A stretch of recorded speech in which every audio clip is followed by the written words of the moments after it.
like we were just sent a strange book. It does have a really nice cover, though. Oh, Paimon's really curious. Let's read it and see what it's about.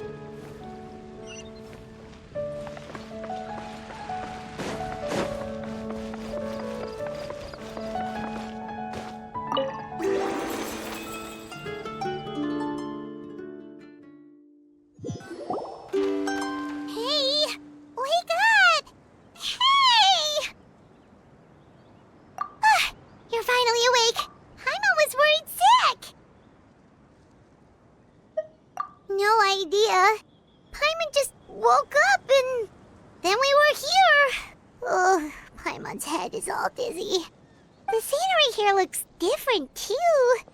Oh, what should we do, Traveler? Please don't tell Paimon someone abducted us and brought us to some strange place that we could never leave. You're right. Better to think of this as the beginning of a new adventure. Thank goodness you're still here. If Paimon woke up alone, she probably would be trembling in a tree hollow.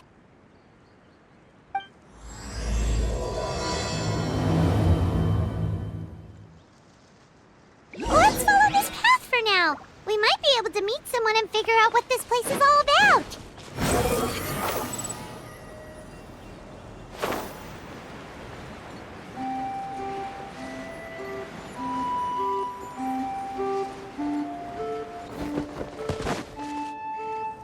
Traveler, did those plants by the road look weird to you? It almost looked like they were made of paper. And those two frogs over there? Yeah, they look like pieces of origami. Oh, by the shade of a lotus leaf stream, don't tell me you forgot how to jump! I didn't forget, Firecracker.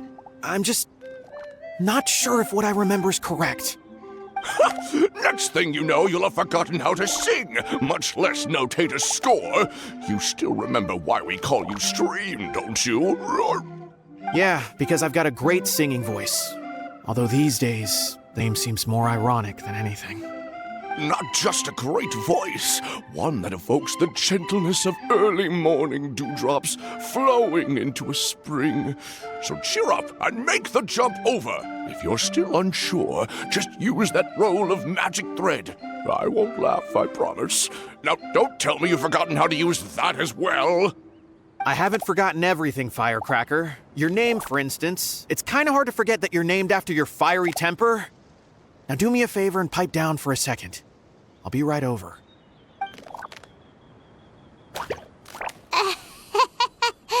You saw that too, right? Paimon's not seeing things, is she? This place is getting more confusing by the second. Anyway, why don't we go after those two frogs? They didn't look evil or anything. Plus, they might be able to help us out.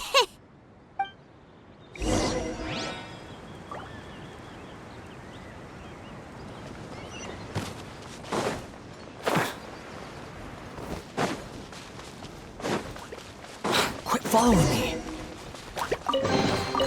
Ha! The wind rises.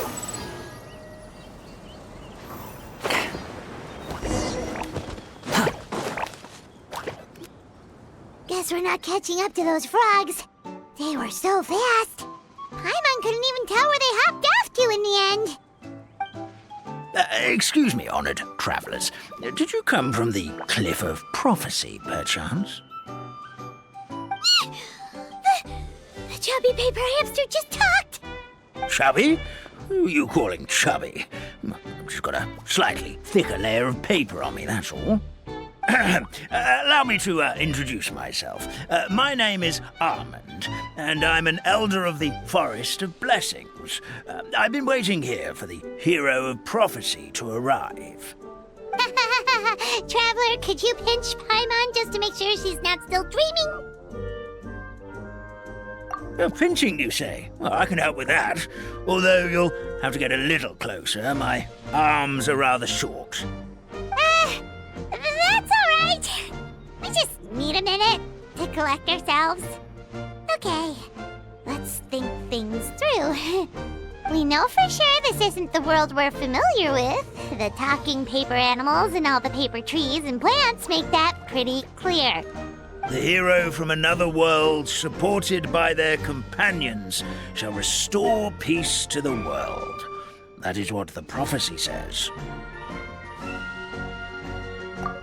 Dearie me, I completely forgot to introduce you to this world, didn't I? And here I am, getting all excited by the arrival of the hero. You'll have to excuse me. This old brain isn't what it once was, all shell and no nut. Well, perhaps my once glossy paper has faded past the point of no return. It's okay, really. You can just tell us all about this world now. Let me think. Where should I even begin? Pretty much forgotten everything that happened in the past. Right. I believe the story circulating along the pulp of this forest goes as follows. A long, long time ago, 3 goddesses created this world and named it Simulanka. The goddess of creation, who presides over matter and magic, created the mountains and rivers and gave us life. Her powers also paved the way for Simulanka to exist in numerous worlds. After the goddess of creation came the goddess of prophecy, with dominion over the stars and the course of fate itself. She induced the sky to spin and the earth to move. Even to this day, her statue still stands tall at the highest point of constellation Metropole. The final goddess was the goddess of fate, she who reigns over all treasured tales and dearest wishes. She bestowed upon us the fierce and everlasting feelings of love and hate, and showed us the meaning of death and hope. Whoa, they all seem super impressive. Sounds like they really did a lot. Of course. All new residents of Simulanka come to the forest to thank the goddess of creation for founding this world, and travel to Constellation Metropole to witness the divinations of the goddess of prophecy's numerous oracles. After that, they make their way to the end of the world and tell the goddess of fate about their most cherished dreams. Well, at least that's how it used to be. How it used to be? Did something bad happen? Oh, yeah. That has to do with the hero you're waiting for, right? Yes, this old brain of mine may have forgotten many things, but I will never forget the day the evil dragon descended upon our forest. It came down from the skies in an ominous black mist and ravaged our homeland. Its gigantic footprints can still be seen in the kingdom of breezes and bells. We're incredibly fortunate that no one was hurt. Sounds terrifying. The terror doesn't stop there, I'm afraid. Ever since the attack, the Calligraphy Tavern in the forest has been closed. No one knows why, but it's a catastrophe of the highest order for us, forest dwellers. A catastrophe of the highest order? All because a tavern closed? If we were talking about Mondstadt here, Paimon might understand, but is it really all that serious? Good goddess of creation above. We'd take even the greatest flood over the closure of the tavern. Wet paper will dry out with time. Fallen trees can be restored. But the Calligraphy Tavern is the only source of the magic tonic that sustains all creatures in the forest. Magic what? Magic tonic. It was gifted to the forest by the goddess of creation herself. A special potion that helps us maintain our vitality. Well, our bodies will gradually crumple and become brittle until they eventually disintegrate entirely. Our colors will fade and we'll start to lose our memory until we can't even remember our own names. But wait, already? Oh, I'm afraid so. The color has all but completely faded from my paper. To be honest, all I really remember is that I'm supposed to wait here for the hero of prophecy. But I've already forgotten who gave me that order to begin with. Then we've got to act fast! How can we help? Oh, brave Pixie. May the goddess of fate reward you and your friend for your kindness. Could it be you're the heroes I've been waiting for all along? Not sure how we know that. Plus, we can't even remember how we got here, so it's not looking too promising. Well, this is turning out to be quite the conundrum for old Almond Brain here. The prophecy never mentioned anything like that. For now, why don't you come with me to the Hut of Blessings? Our forest fairy lives there. Maybe she'll know what to do. Whoa, a forest fairy? Like one that knows magic? Oh, you betcha. She's prophesized to join the hero on their journey. Well, then she sounds like exactly the kind of person we need. Please lead the way, Grandpa Almond.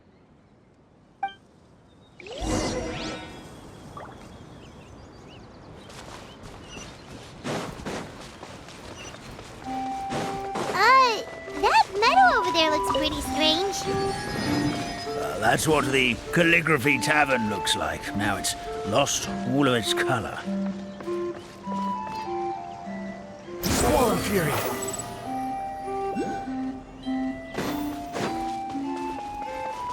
Quit following me.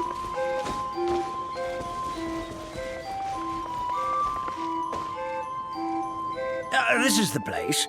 If you could just wait a moment, the fairy should be... Traveler! Paimon! Paimon knows that voice! It's really you! I'm so happy to see you! Sorry. So Nilu is the forest fairy? Well, you certainly look the part.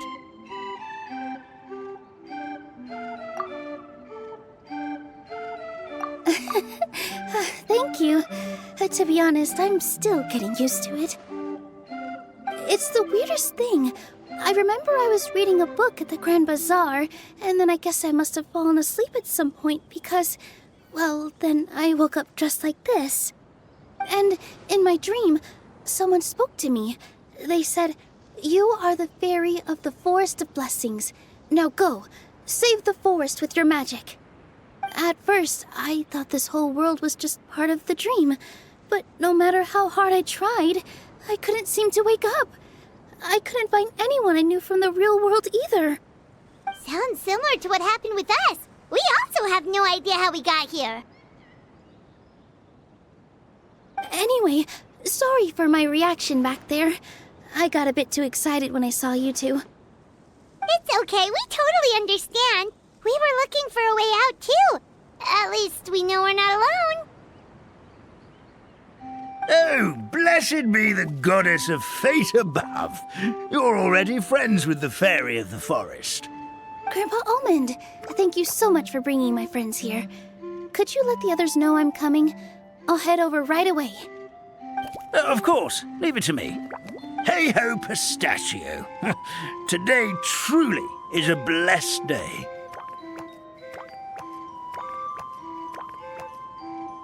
Wow, Nilu. Looks like you made short work of getting to know the locals. Well, when I arrived here yesterday, Grandpa Almond told me all about the state of this world. Since they think of me as their forest fairy, I just felt like I had to try to help them. Oh, so you mean like using some kind of forest magic to repair the tavern? Unfortunately, I don't know how to use the magic of this world. I've tried using my vision, but it doesn't seem to work here. If the books stored in this hut are anything to go by, this seems to be the place where the goddess of creation first made the townspeople of this forest.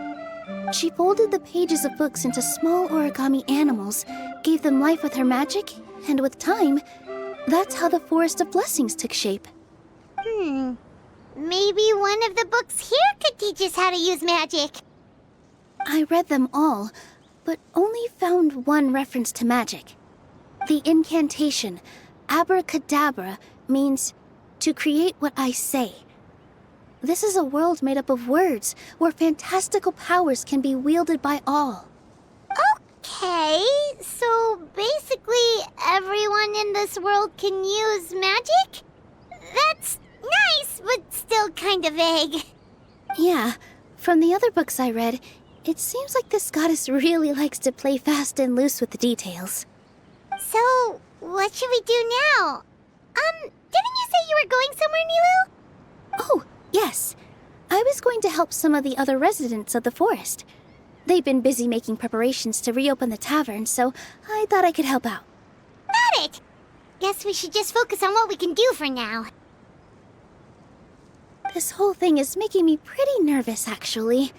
It's like I've been pushed on stage without being taught the choreography. Since I'm already wearing the costume, though, I might as well try to play the part. It's what a professional dancer would do. And who knows? Maybe I'll find my own magic along the way. All I can do is try, right? At least you're optimistic. Thank you. Then let's go.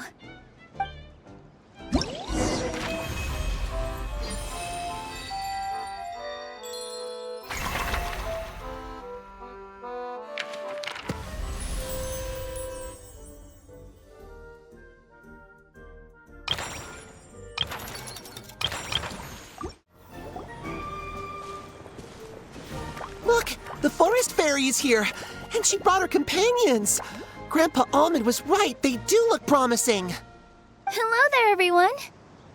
I heard you were working on the piping for the calligraphy tavern. Is there anything we can do to help? Oh, we wouldn't dream of troubling you with our petty problems, my lady. Don't you worry, we have it all under control. You sure about that? Because from where Paimon's floating, the piping is looking pretty chaotic. Ah, yes, we have my careless friend to thank for that. He promised we could leave the pipe connecting to him, and, well, the results speak for themselves. Hey, I just wanted to inspect each pipe. This is the network the magic tonic has to flow through. I was just trying to be thorough, so I disassembled the whole thing. Yeah, and now you've forgotten how to put the thing back together. Have you been eating too many nuts again? 'Cause you are what you eat. Please don't fight. I know everyone wants the tavern to reopen as soon as possible so that the forest can return to normal. So, why don't you let us help out? Yeah, we're here anyway, so we might as well be helpful. We just need to reassemble these pipes, right? Well, if you're offering... Basically, the pipes need to be connected properly to allow the magic tonic to flow through. If you put the wrong pipe in the wrong place, the tonic will get stuck halfway.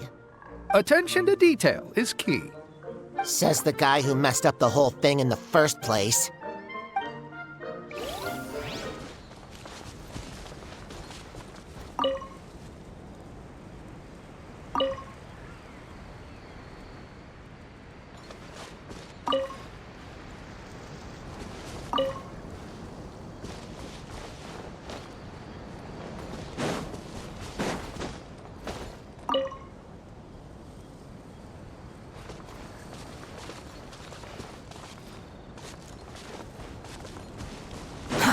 Too slow.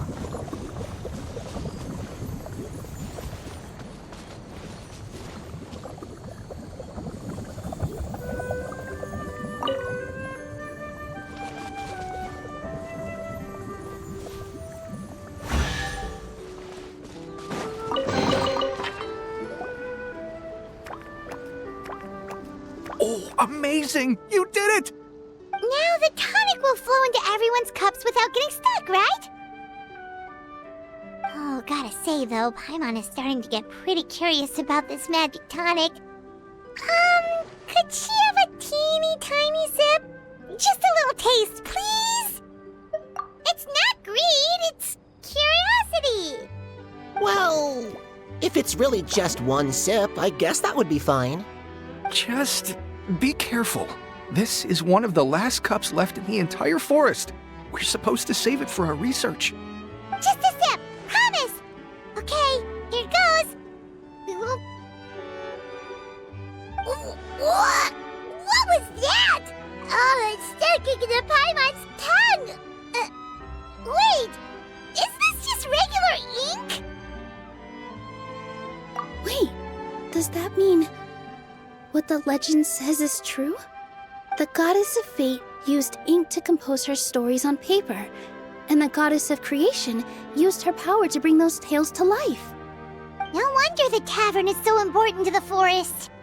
Maybe the fading disorder occurs when the ink within the body dries up. That would explain why the beings here are forgetting their own stories. Oh. I'm not really sure I can really wrap my head around this conversation, but there's no need to get all worked up on our behalf, my lady. With the pipe installed, I'm sure the tavern will be up and running in no time. What do you mean, can't wrap your head around it? The fairy is recounting the story of how the goddesses gave us life. In fact, I've seen the goddess of creation with my own eyes. Really?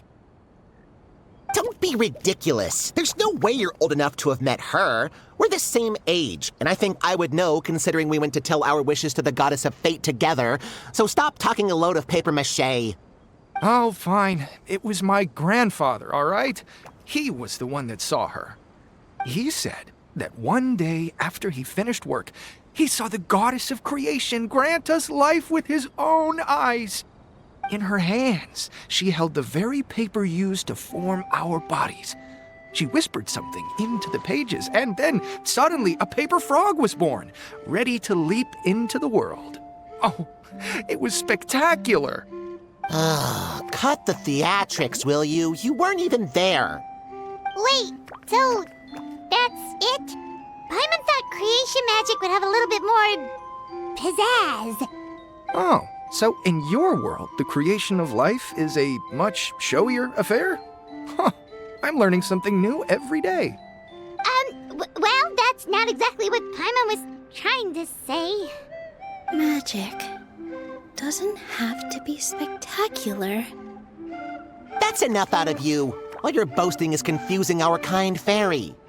Oh, no, it's all right. I actually think I understand the magic of this world a bit better now. Thank you. The honor was all ours, milady.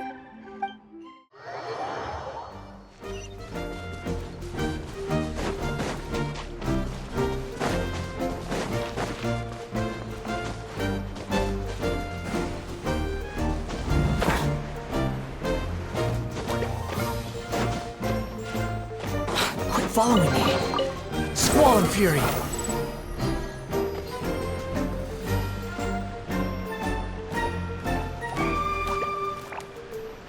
Oh, Stream! Your rhythm is off again! At this rate, it doesn't even matter if the tavern reopens. The band's not even going to get any gigs! I'm sorry. Hello there. I hope we aren't interrupting your rehearsal.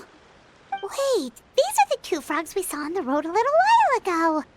Ah, the forest fairy is here!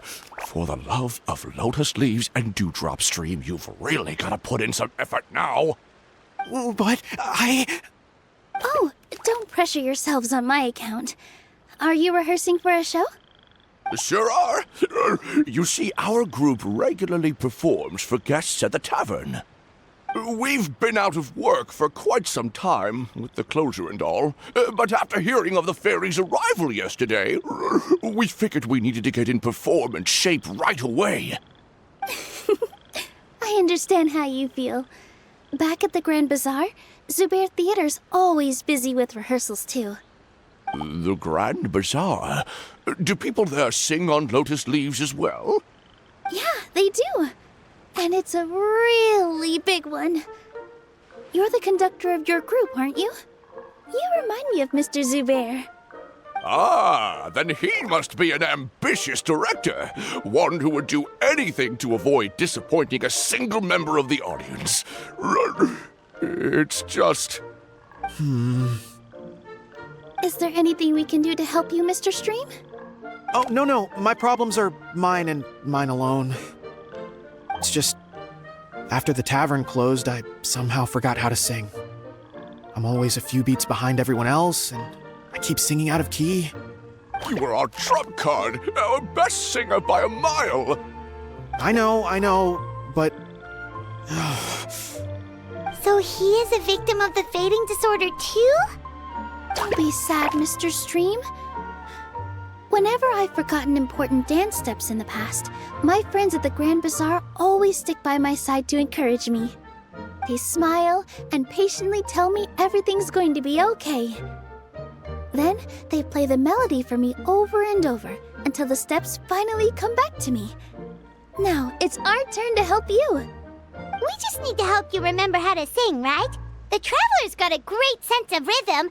We can help keep you in time. Well, what do you say, Stream? I think it's a great idea. Just focus on the lyrics, and the fairy's friends will help you stay on beat. Are you sure? This is really asking a lot. Don't worry about it, Mr. Stream. It'll all be worth it when the tavern reopens and we finally have the chance to hear your marvelous singing voice. All right, then. Thank you so much, everyone. I'll give it my best shot.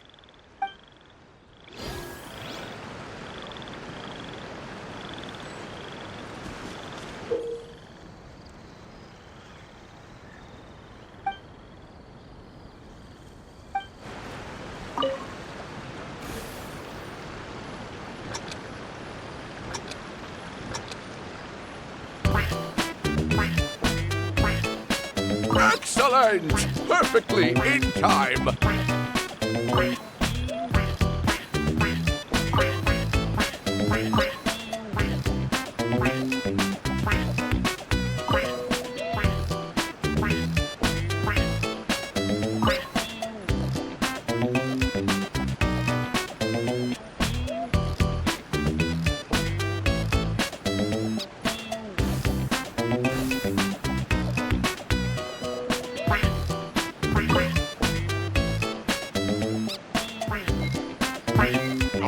No good! Your rhythm is off again!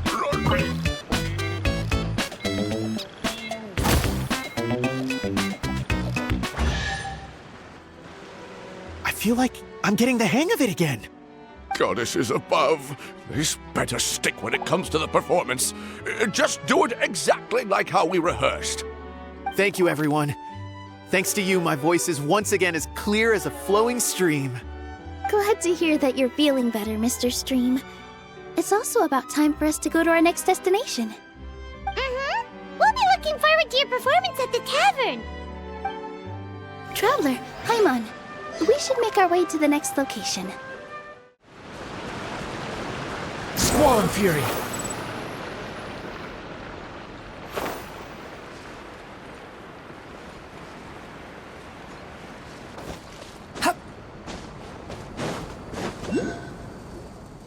Oh, my dear Citrus, please tell me you're joking. We can't have you out of commission with the tavern about to reopen. I'm sorry, Grandpa Almond. It's the truth. I was just too excited for the reopening and must have fallen asleep in an awkward position. Grandpa Almond, we're here to help. Oh, hazelnuts on high. You could not have come at a better time. Please allow me to introduce you. This is the bartender of the Calligraphy Tavern, Miss Citrus. Miss Citrus is supposed to add all kinds of delicious fruits to the magic tonic. Her additions are what turn it into the finest brew in the land. She's indispensable to the operation of the tavern. I appreciate the kind words, Grandpa Almond, but... my neck. Are you all right? Terrible timing. Getting a kink in my neck at a time like this? Could you give my tail a little twist? That should help free up the movement in my neck. I would do it myself, but I can't reach my own, and Grandpa Almond is too old and as light as a feather. The neck and tail are connected? Of course they're connected. Just like how you can't have a rainbow without rain. Anyway, you just need to position me at the right height to pick the fruits. And then put them in the barrel over there.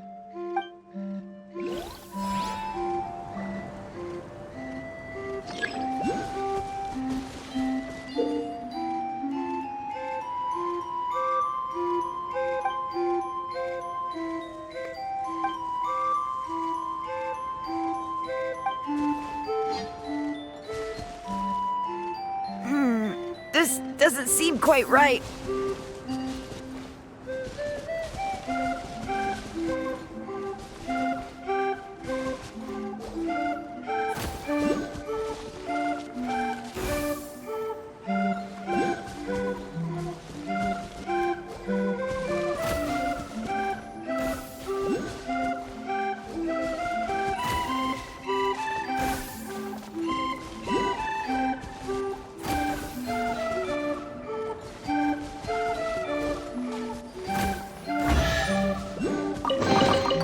Unnecessary. Perfect! My neck feels much better. So there really is some kind of connection between your neck and tail. Thank you so much, everyone. I can rest easy now, knowing the drinks at the tavern will be just as wonderful as before. That's another problem solved!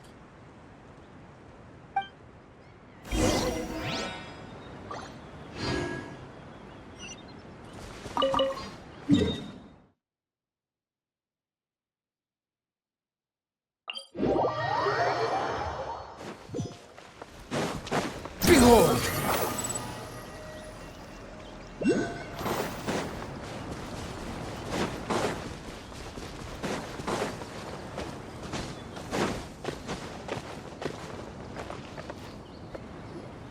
Well, since we've taken care of most of the tasks, all we need to do now is reopen the tavern. But we still don't know how to use the magic of this world. We don't even know why the tavern closed in the first place. Oh, what about the method that one hamster mentioned? You should try it, Nilu. You mean the creation magic his grandfather saw outside the Hut of Blessings? I wonder. How exactly did the goddess of creation give them life? Maybe you don't need to understand it. Just give it a try. Everyone here calls you the Forest Fairy. Maybe you have the magic powers already and you just don't know it. In other words, this forest is a stage. And all I need to do is step out into the spotlight? Sounds just like a fairy tale. Well, we are surrounded by talking origami animals and magic potions after all. Almost seems like anything's possible in this place. You're right, Paimon. We won't know anything unless we try. In that case, let's see.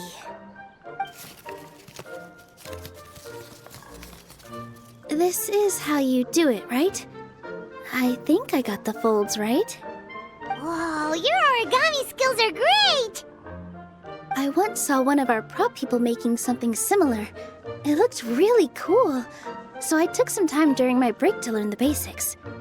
It's not a bad way to stave off sleepiness either. Well, how do you feel? Sense any, magical powers flowing through you?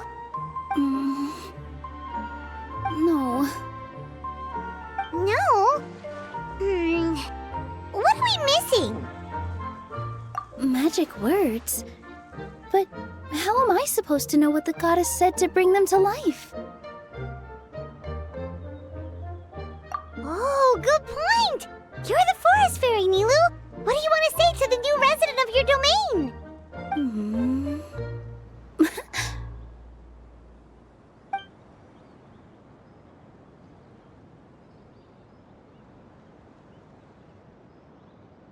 I bestow upon you the blessings of the forest and offer you a home in this land. Your name shall be Hadisara. May you bloom in this world as beautifully as the flower I love. My name is Padisara. It worked! It actually worked! Well, peel my shell and call me a nut. I never imagined I'd witness such a miracle at my age. It's just like what the stories said about the goddess of creation. Shell? Miracle? Nice to meet you, Padisara. I'm Nilu, the fairy of this forest. From this day forward, this place is now your home. Hello, Fairy Nilu. I hope you'll grow up happily in this forest. Grow up. Oh, you can leave the little one with old Almond for now. Oh, this sure brings back memories. It's been such a long time since we last held a welcome ceremony. Here, Padisara. Come to Grandpa Almond. Well, now that Nilu has mastered the goddess's magic, we should be able to reopen the tavern, right? Grandpa Almond, could you send a few people to check the underground space beneath the tavern? Oh, of course. May I ask why? The moment I used magic, I sensed something strange down there. I have a feeling it's connected to why the tavern had to close down. Of course, we'll look into it right away. Make sure you listen to Grandpa Almond, Padisara. Don't go running off on your own. Padisara. Listen. Running. Hey, come back here, you! Wait! Yep, that's Nilu's creation, all right. She's got so much energy. Anyway, how did you manage it, Nilu? Well, all I did was say my wishes for her out loud. Maybe the magic is in the words themselves, just like the book said. This place is seeming more like a fairy tale by the second. I mean, we're somewhere called the Forest of Blessings, so it kind of makes sense. Well, anyway, Paimon thinks this magic suits you perfectly, Nilu. When I brought Padisara to life just now, I was able to sense the magic flowing through the forest, and the flowers and trees, and inside the creatures that live here. But for some reason, there's a hollowed-out space beneath the tavern where I couldn't sense anything at all. We're back, my lady.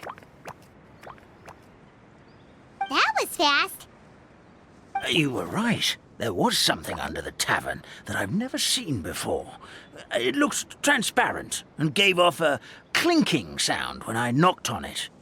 Transparent and clinking. Oh, I've got it! Already? You've got to use fairy tale logic, Paimon. That's right. An empty ink bottle, to be exact. Still remember the taste of the magic tonic you took a sip of, Paimon? Yeah, it was ink. Oh, Paimon gets it now! Traveler, Paimon, will you come gather some ingredients with me? I learned what we need to make the magic tonic back in the Hut of Blessings. Sure thing! What do we need to get? A setting sun that never sets, a dragon that cannot fly, and a moon that only shines at night. Where are we supposed to find crazy things like that? What? How did you get that so fast?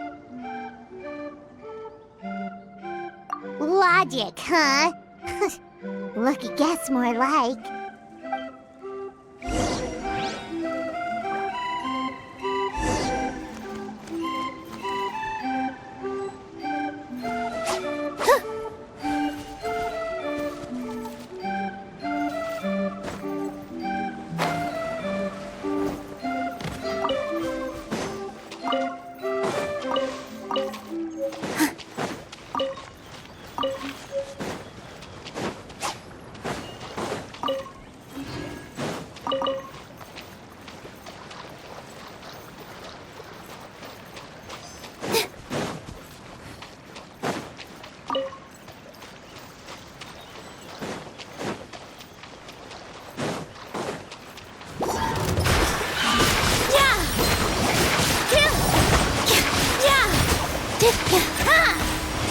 That should be everything, right?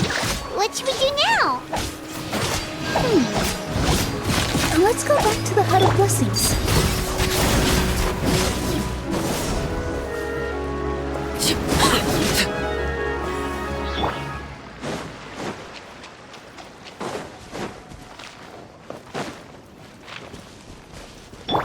Squall and Fury.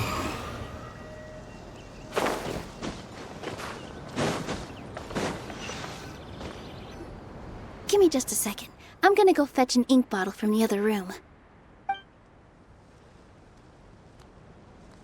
Paimon doesn't get it. All the ingredients are super tasty, but somehow the final product turns into ink.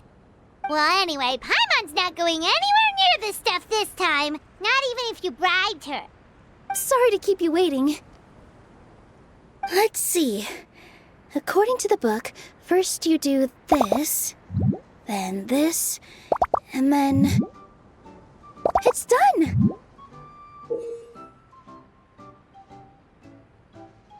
Wow, magic sure makes everything super convenient.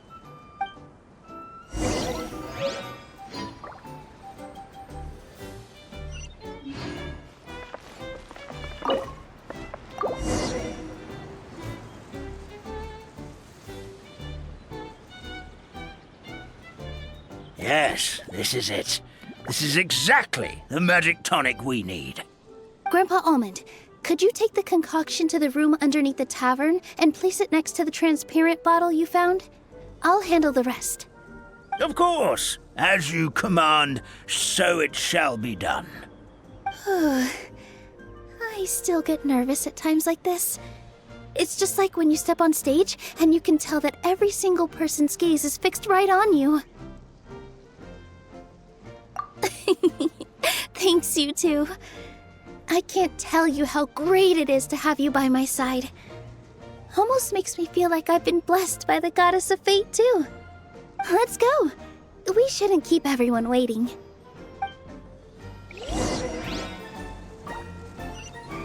Behold!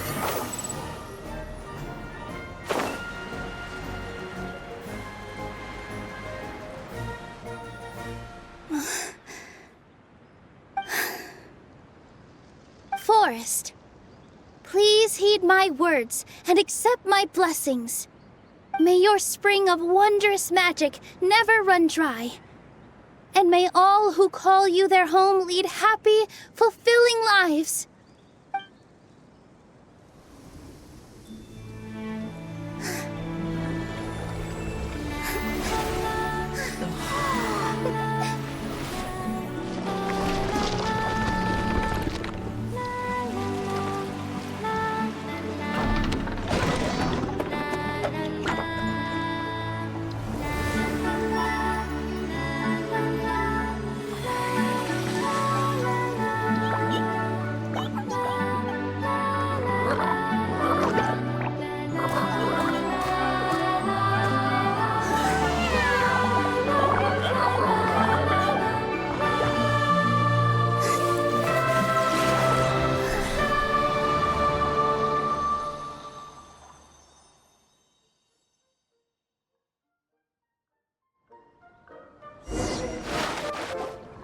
Fairy Nilu is amazing!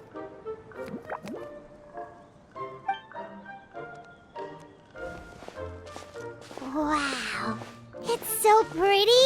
What a beautiful tavern. It matches the scenery of the forest perfectly. I was so surprised when it suddenly opened up like that. Just like a pop-up book.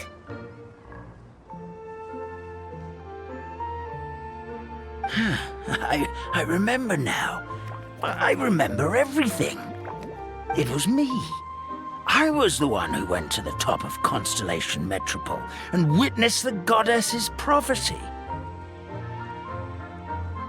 The hero who shall save this world will descend upon the cliff of prophecy. The hero, supported by their companions, shall restore peace to this world. So the prophecy really did have all the answers. You just forgot the first half. That's why I was waiting near the cliff of prophecy. Wonderful. Simply wonderful. There's still some hope left for old Armand after all. Is the Cliff of Prophecy that place with the huge mural? 'Cause that is where we woke up, but we don't remember anything about how we got there. Also, we didn't get a change of clothes like Nilu. Are we definitely the heroes? If not you, then who else?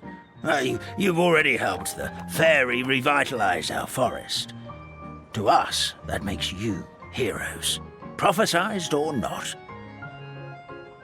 All right. Either way, we're going to keep adventuring, even if it's just to figure out how we can get back to our world.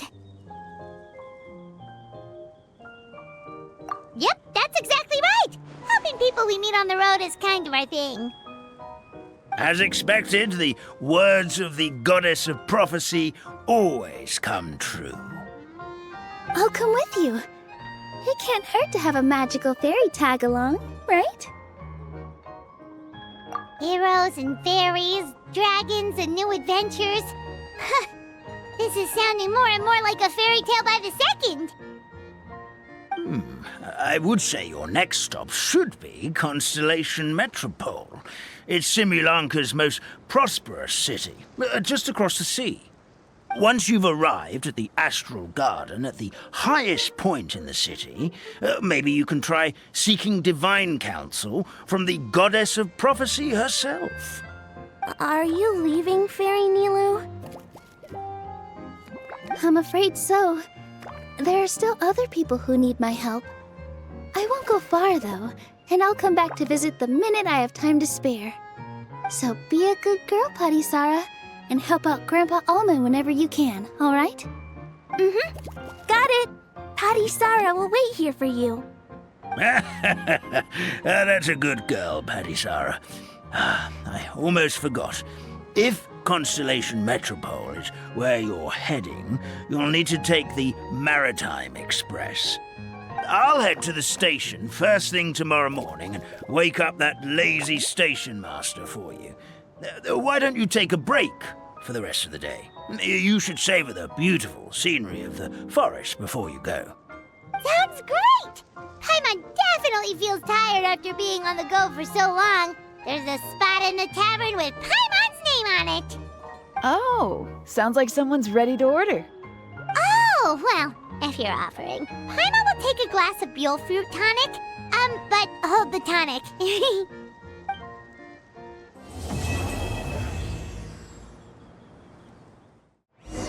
Morning. Guess everything that happened yesterday wasn't just a dream then. Well, it's time for our next fairy tale adventure. We should head to the station Grandpa Almond told us about. Get up, said Jewel.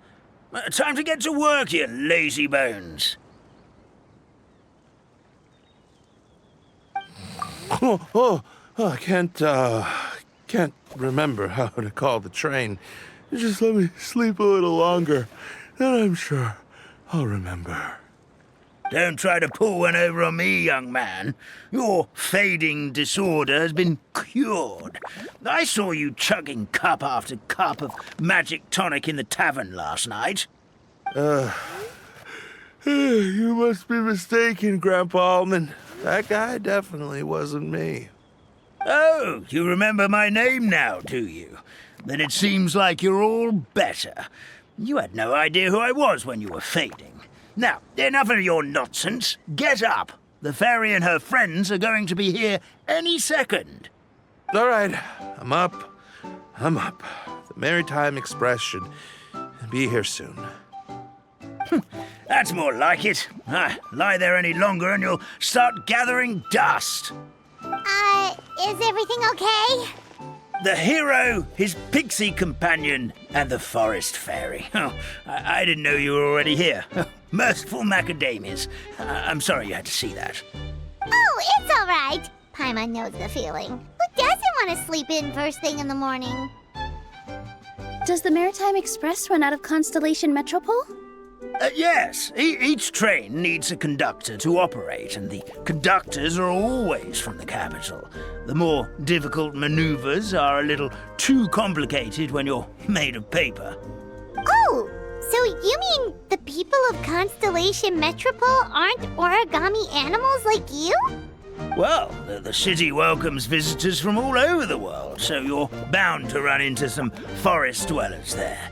But yes, generally speaking, the residents of Constellation Metropole look quite different from us. Ah, you'll see for yourself soon enough. Here comes the train.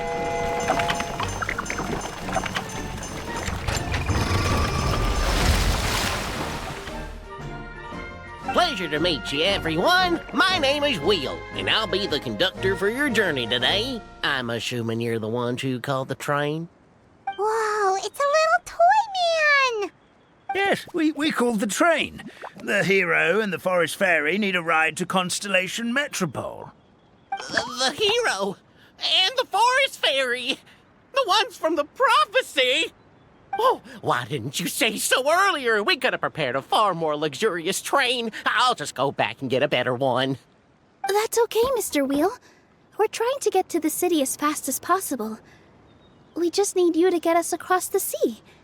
In your capable hands, I'm sure we'll get there in no time. Of course, my lady. It would be an honor. Well then, all aboard, sit anywhere you like.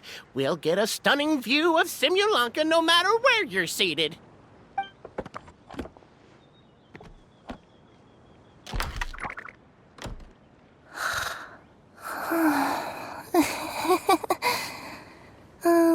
Breakfast.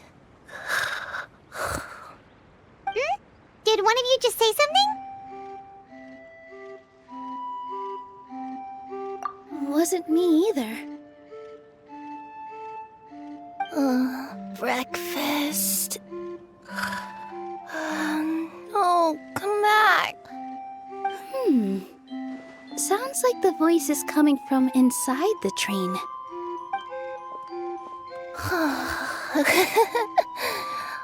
Fish. Chicken drumsticks. Oh, gotcha.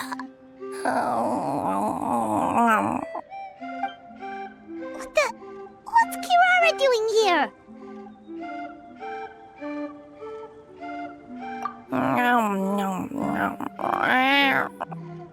Is she a friend of yours? Oh, let Paimon introduce you. This is Kirara. She's... Oh, wait, actually, maybe we should wake her up first. So noisy. Is it morning already?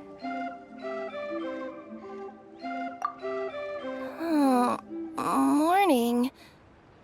Huh? Traveler! Paimon! It's you? Which means... Oh, thank goodness. It was all a dream after all. Oh, gotta hand it to my imagination. It all felt super real. There were these toy people, but they were alive and they could talk. Madam, sleeping overnight in the train car is prohibited.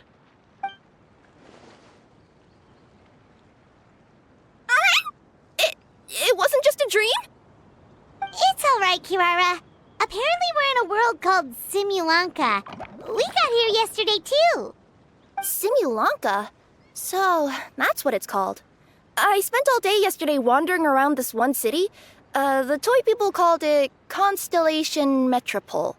I was trying to find a way to get back home. I was seriously starting to think I had gotten on the bad side of some great yokai and gotten swallowed whole. I take it you're Inazuman then, Miss Kirara? She sure is. But, Kirara here is kinda special. Let Paimon introduce you for real this time.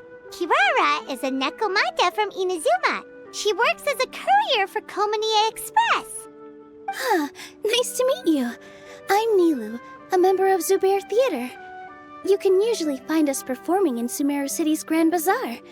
Right now, though, I suppose I should introduce myself as the Fairy of the Forest of Blessings.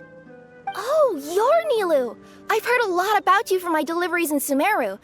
I even saw one of your performances back in the day. You're an amazing dancer. But, did you say you were a forest fairy? Oh, yeah, that's her new identity here in Simulanka. Oh, speaking of new identities, looks like you got a new outfit yourself, Kirara! Yeah, I know! It confused the heck out of me yesterday. I just woke up in a set of brand new clothes I'd never seen before. That must mean you have a big part to play here, too!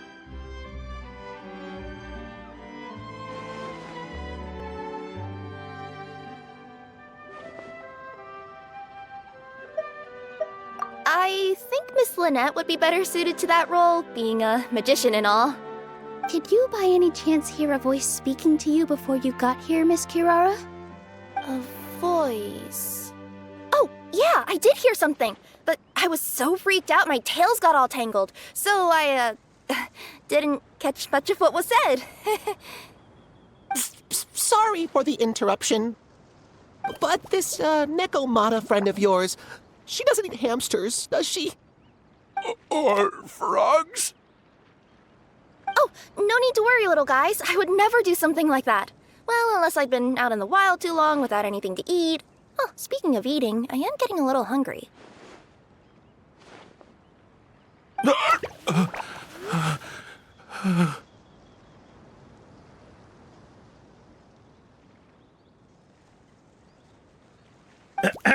Where are your manners, everyone?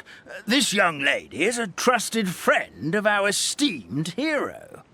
Now, I know a fear of felines is etched into us with ink, but I'm certain Miss Nekomata in boots here means us no harm. It sure looks like you're keeping your distance, though, Grandpa Almond. You will have nothing to fear, I promise.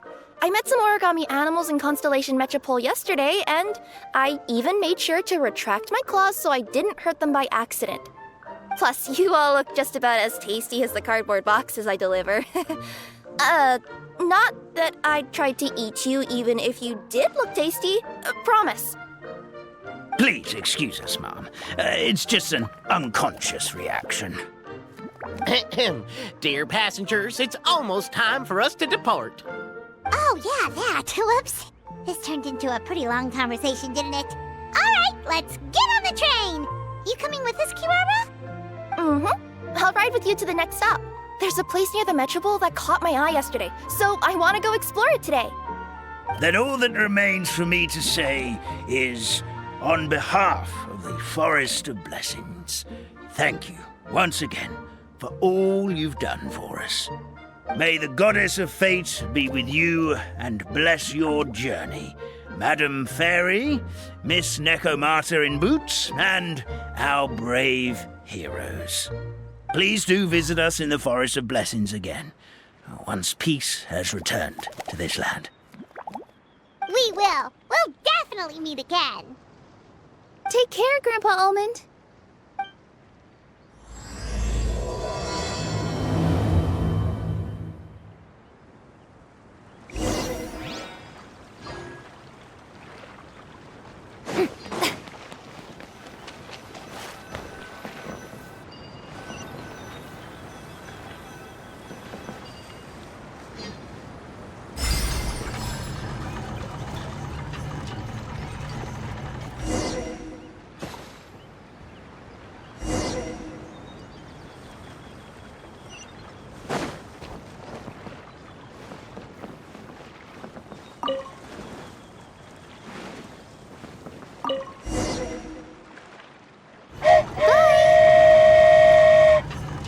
Have a safe trip! Wow, a train ride over the sea? What an incredible view! Please keep your head and arms inside the train at all times. We don't want anyone falling into the sea.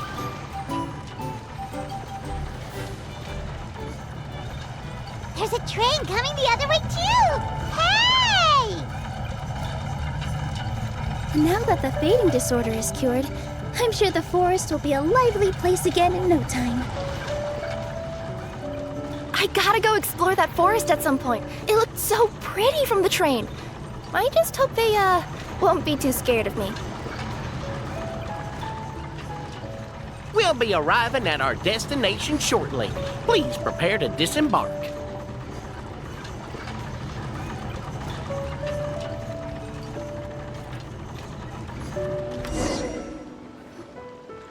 here we are. Constellation Metropole is right over there. It's a short walk from here to the Gear Sky Ladder, which will take you right to Metropole Square. And thank you again for choosing Maritime Express. Great! And thanks to you for a smooth and pleasant journey, Mr. Wheel. The train cars were comfortable and spacious, and I had a great night's sleep. I'll definitely be back. As you wish, ma'am.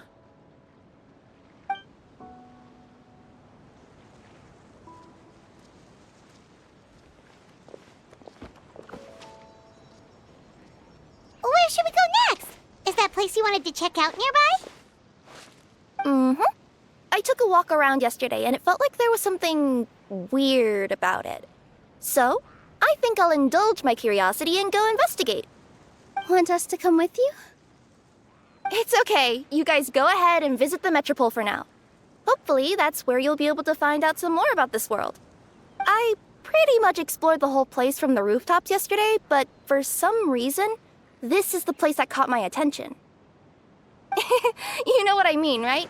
Like, when you get a stone stuck in your claw or something, it keeps nagging at you to dig it out, but you can't focus on anything else until you do. Don't worry, if you run into any trouble, I'll be there faster than you can say gold-level courier of the Comania Express. Okay, fair enough. We'll head to the Metropole then. Guess this is where we say bye for now. Mm-hmm. Don't worry about me. Let's not forget, I'm a yokai.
Help me! Help me! Help! Oh, Goddess of Prophecy above, would you kind souls please help us? What happened here? Why are you all suspended in midair? I mean, being stuck in midair still beats falling to the ground and being smashed into a pile of blocks, but... I told him to be careful, but... No, never mind. Now's not the time for that. My good friends, could I trouble you to turn the clockwork key over there? I'll explain everything in a bit.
Thank you. Oh, thank you. What happened there? It almost seemed like we turned back time. I take it this is your first time witnessing the power of the Goddess of Prophecy, then? If so, I can see why you might think that. Basically, this is a gift bestowed upon Constellation Metropole by the Goddess of Prophecy, who rules over the natural course of all things. It helps those who have deviated from their proper path to get back on track. Proper path? Do you mean everything that happens in the Metropole has been planned out since the very beginning? Why are you saying that as if it's a bad thing? You're not explaining it clearly. Here, allow me. Of course, all the residents of the Metropole have the freedom to live their own lives. For instance, whether I use olive oil or sesame oil in my morning skincare routine is entirely my choice. But whenever something disastrous is about to happen, like when I almost got turned into a pile of rubble just now, the goddess's magic will activate in the world around us. So, in other words, it's kind of protection magic? To keep people alive? You could say that. There are other situations in which it activates too, but that's basically correct. Well, in any case, we're glad no one's hurt. Are you heading to the Constellation Metropole? Yep. Do you know where we can find the Gear Sky ladder? Oh, it's just that platform up ahead. The one with the key sticking out.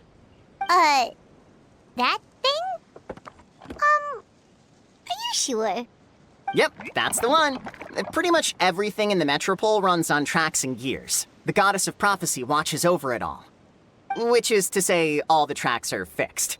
If a machine is set up to move forwards, it'll never move in reverse. This reminds Paimon a lot of Fontaine's clockwork toys. You mean, like those music boxes with dancing figures? I think I've seen one or two from the merchants in Sumeru. Yeah, exactly like that. Anyway, sounds like it's not gonna suddenly fall out of the sky, so Paimon's okay now. Should we get going?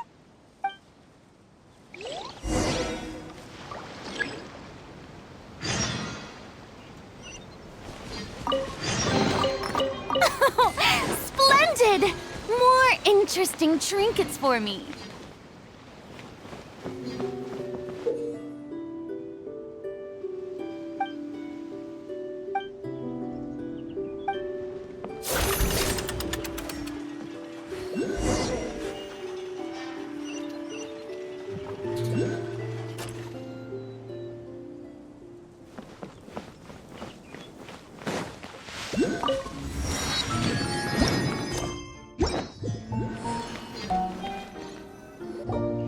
Whoa, what a bustling city!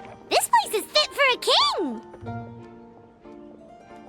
Our next step is to get to the top of the Metropole and ask the Goddess of Prophecy for guidance. If there is a king in that castle, I sure hope he won't get mad at us for trespassing.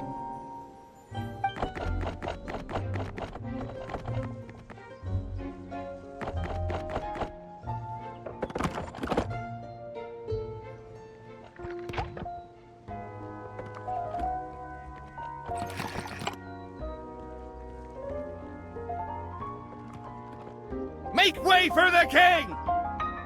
Oh, darn, we jinxed it. Oh, no. Did he overhear us talking about us sneaking into his castle? Paimon hopes he's not mad. Silence! The one who shall soon stand before you is the ruler of Constellation Metropole, the one who descended after a meteor shower, and the protector of order and all the stars in the sky.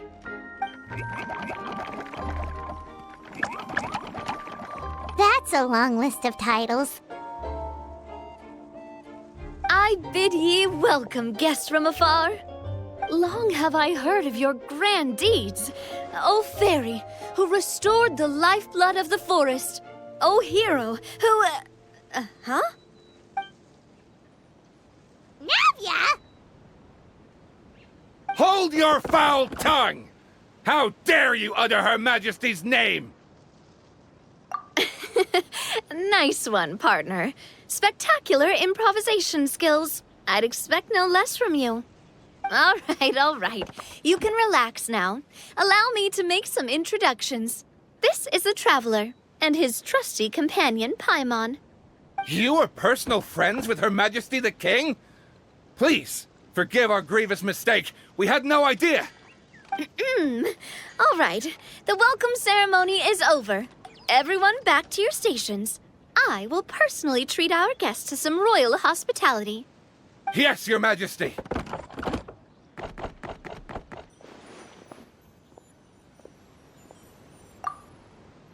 come on, I've already sent them off. So anyway, how did you guys get here? We were gonna ask you the same thing! Also, how are you already king of this nation? And where did you get a crown? Oh, wait, don't say it! You just woke up like this, right? Sounds like you've answered your own question. But before I woke up, I heard a voice say to me, "You are the king of Constellation Metropole. Now go forth and save your city." A similar thing happened to me. Oh, yeah, sorry. You must be the fairy of the Forest of Blessings, right? Mm-hmm. This is Nilu, a friend that we made during our time in Sumeru. Nice to meet you, Miss Nilu. I'm Navia, the president of Spina di Rosula. If you ever get the chance to go to Fontaine, make sure you come and visit me. I'm based in Poisson. Seems like you're taking this all in stride. Aren't you nervous about getting stuck here and never being able to get back home? Why would I be worried about that? We've faced much bigger problems than this before, and we always pull through. This should be a piece of cake. Besides, life's always full of surprises. You gotta learn to just enjoy it. That sounds like a great outlook on life. You have a very optimistic spirit. Thanks, I'll take that. Honestly, though, it also puts me at ease to find out that you guys are the fairy and heroes that I've been hearing about in this prophecy. We're kind of veterans at dealing with prophecies by now, aren't we? About that, has anything bad happened in the Metropole? We heard about an evil dragon. Did it make a mess here too? It sure did.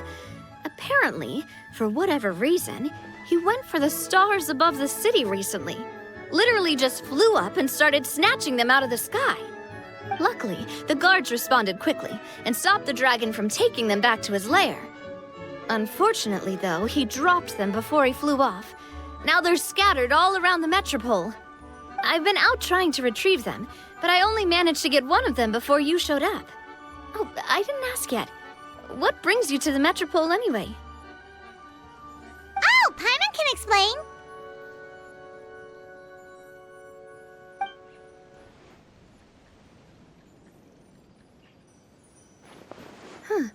I see. So, you want to consult the oracle of the Goddess of Prophecy. Do you know how we can do that, Miss Navia? Well, the goddess's statue is indeed at the top of the castle. I can take you up there.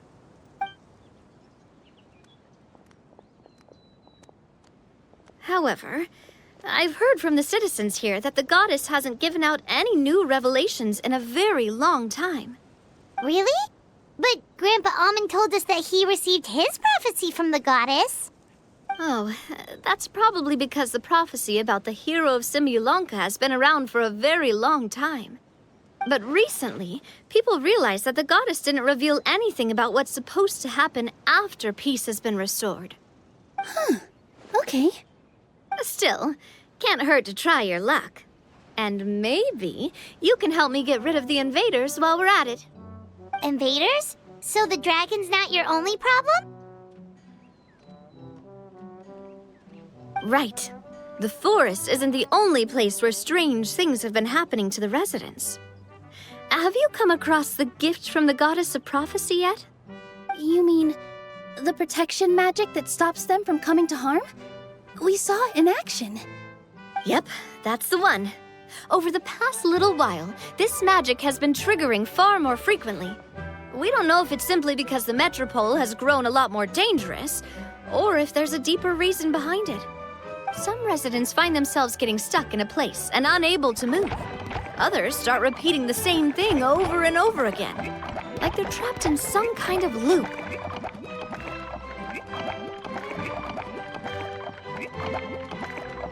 If we were to use clockwork toys as an analogy, could it be that the tracks have eroded or the gears have slid out of place? That's exactly right, Nilu. That's basically what's happening. Anyway, some of the monsters outside the city saw this as an opportunity to launch an invasion.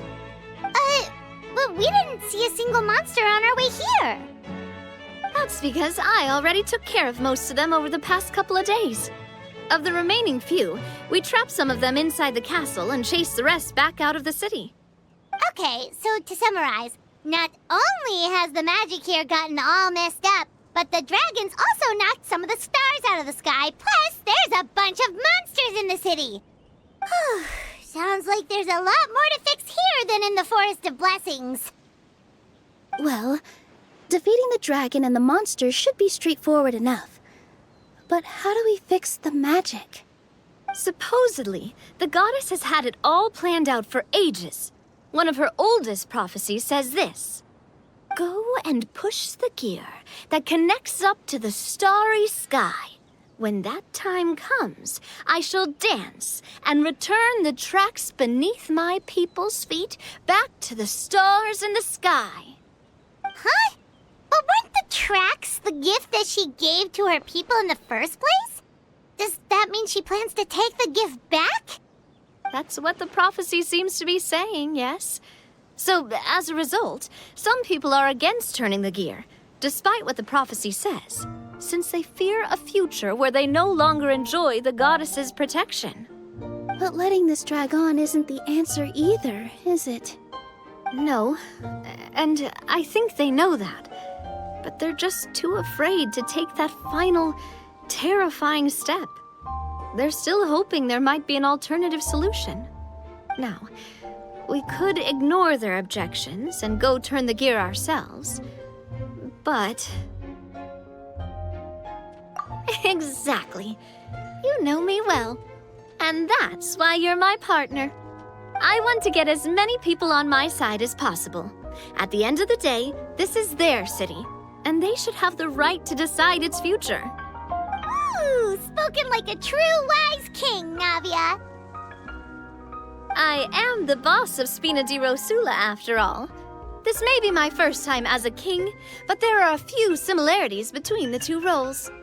Traveler, Paimon, Miss Nilu, would you be willing to lend me your support? With your help, I'm confident we'll be able to find the most frictionless way to resolve the problems plaguing this city. Thanks, partner. Seriously, like we'd ever say no. We're your friends! No need to ask us so formally in the future. I'm happy to help too. This is a beautiful city, and just like the Forest of Blessings, I would love to see it return to normal as soon as possible. Great. As the King of Constellation Metropole, I extend to you my gratitude. All right, everyone, follow me. I'll show you the way to the goddess statue at the top of the Metropole. And stay close. You don't want to get lost in my castle. It's huge.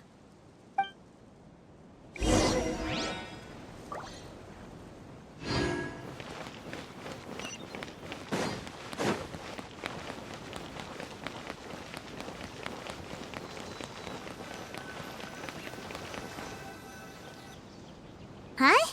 What's this? Wait. This looks like the star I found earlier. I told the guards to place it near the goddess statue. Maybe they ran into some trouble up there. Guess we'd better hurry.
We're way behind schedule. Whoa! Why is the star on top of a mechanism? Uh-oh! More monsters incoming! can no longer hold back. Strike a pose! Access denied.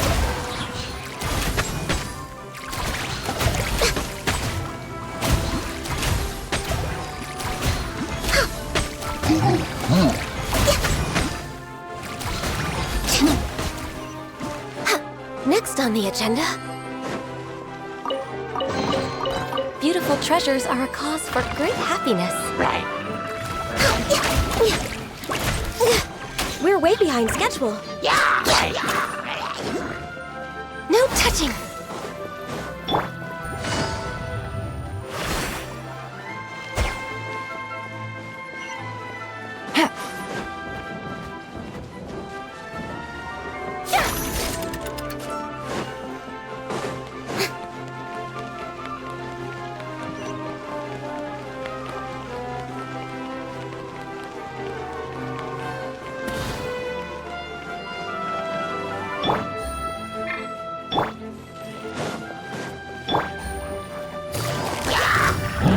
Busted. Here comes the catch. Rain cutter. No, my sword. Shower me with praise!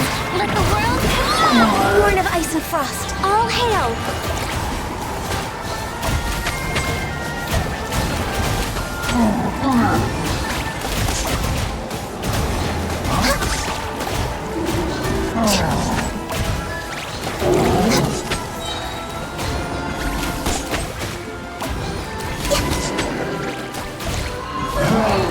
Next on...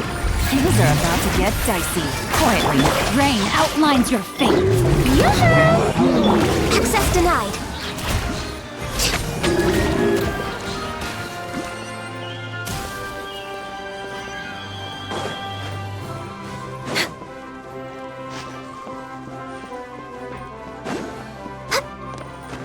Next on the agenda...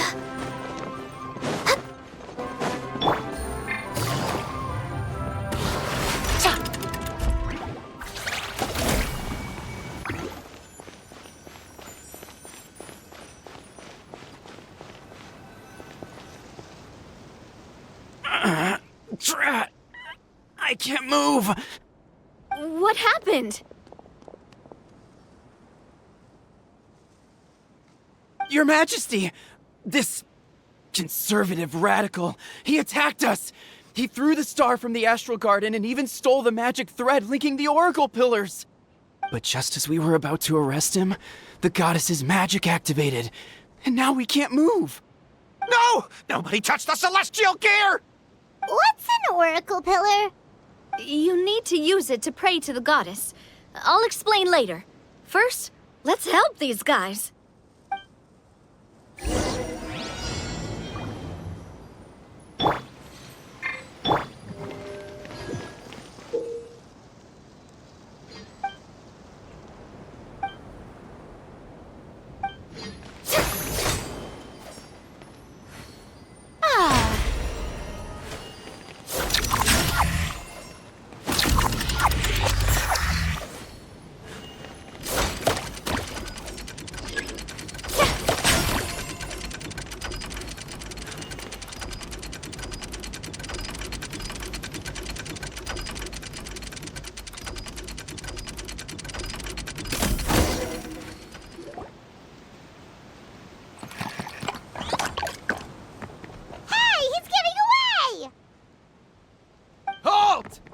It's okay.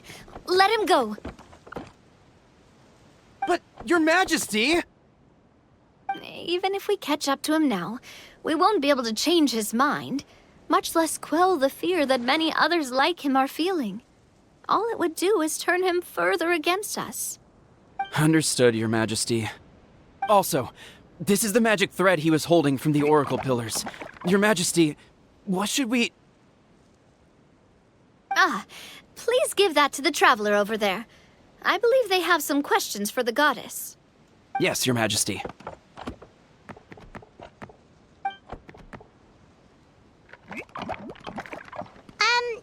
So, what do we do with this exactly? See those oracle pillars over there? Just use the magic thread to connect them together in a specific pattern, and the goddess of prophecy will answer your prayers. Oh! Sounds easy enough. Let's give it a try.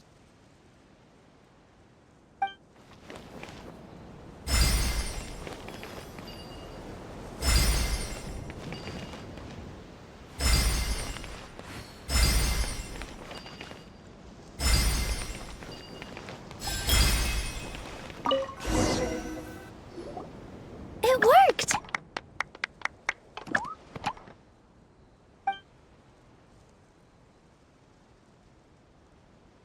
To which course of fate do you seek answers, my child of Simulanka?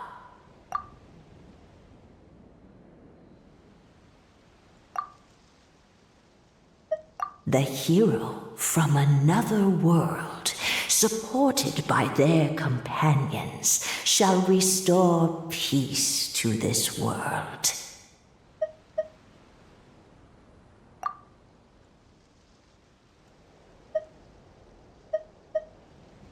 Go and push the gear that connects up to the starry sky.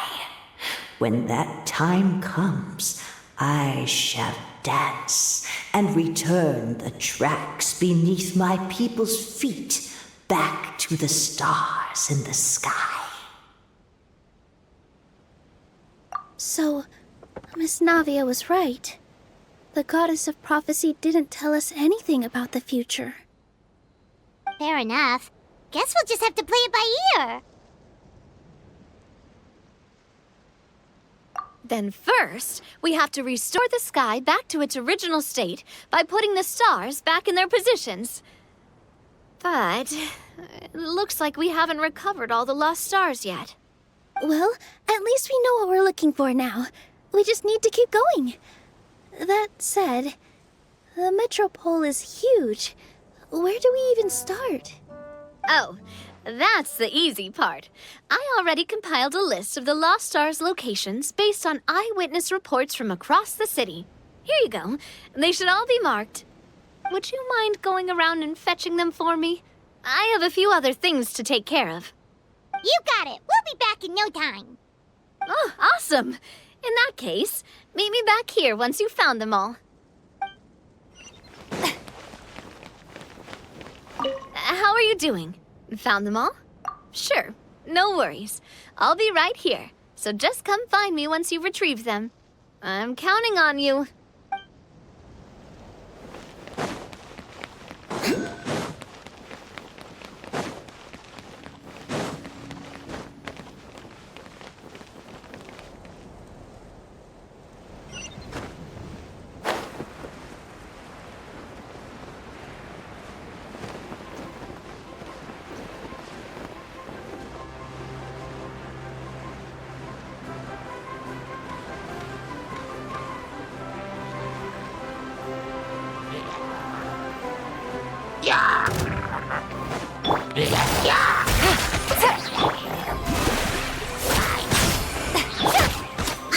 Born of ice and frost.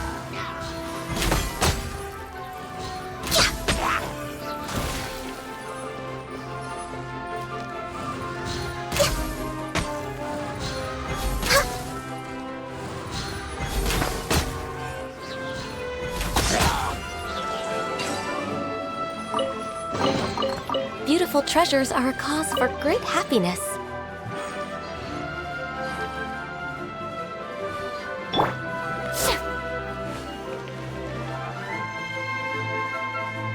Feels like they really didn't want to give that to us.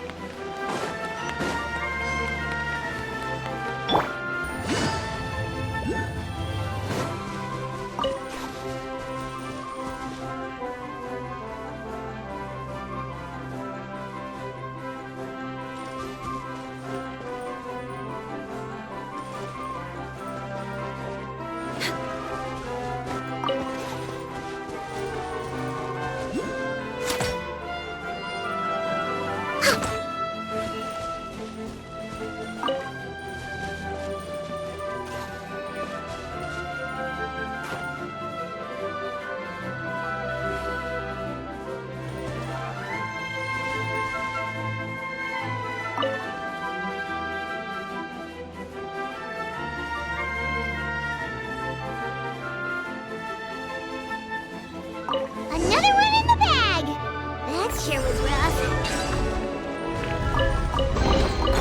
Perhaps whoever left these behind was also fulfilling a contract.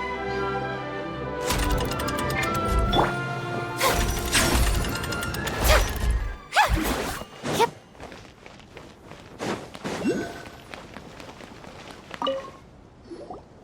How are you doing? Found them all? Wow. You guys are efficient. Now let's go hang them up in the sky. In the sky? How do we get up there? Oh, I got us covered. We will, of course, be taking the Aerial Express. Is that a flying train? Hey, you already took a train that runs on water. Is a flying train really that much weirder? Well, at least the Maritime Express still runs on a track. Oh, come on, don't worry about it. This train has been blessed by the goddess of prophecy. Its whole purpose is to protect the Metropole's skies. It took me a lot of effort to find it, you know. I don't think anyone's used it in, like, 100 years. 100 years? Are you sure it's safe? Let's not forget that the goddess of prophecy's magic has been going haywire recently. Well, it's not like we have any other options. Unless you want to do the honors, Paimon. Fancy flying up there on your own? No, thank you. It's way too high up. Oh, wait, Nilu. You've got a feel for how magic works here. Can you do your thing and sense if this train is the real deal? I can try. Yes, I can sense traces of magic, but it's different from the kind I felt in the forest, so I don't know. Okay, fine. Guess there's only one way to find out. That's the spirit. I'll come with you. Miss Nilu, will you be joining us? I think I'll stay behind. That way, if something does go wrong, you'll have someone on the ground to get you some help. That makes sense.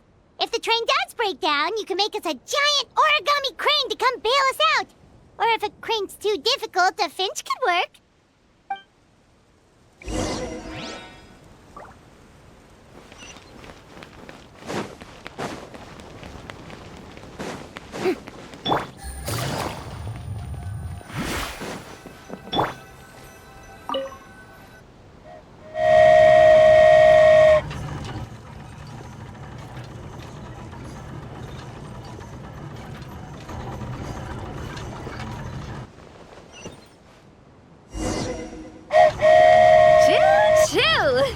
Aerial Express moving out.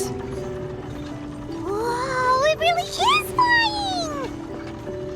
What an amazing feeling. I've never been on a flying train before. Neither have we.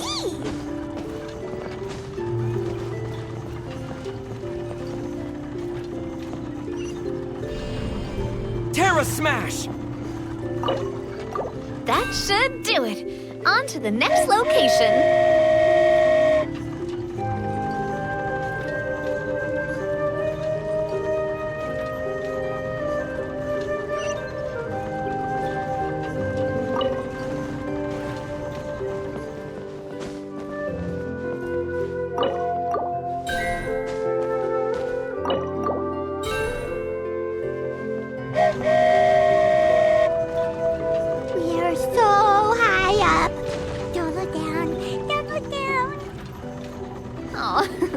Hang in there, Paimon.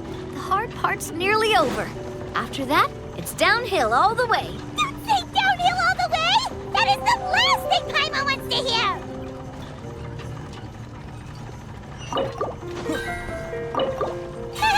We're finally done! Okay, let's get back down while this train is still working!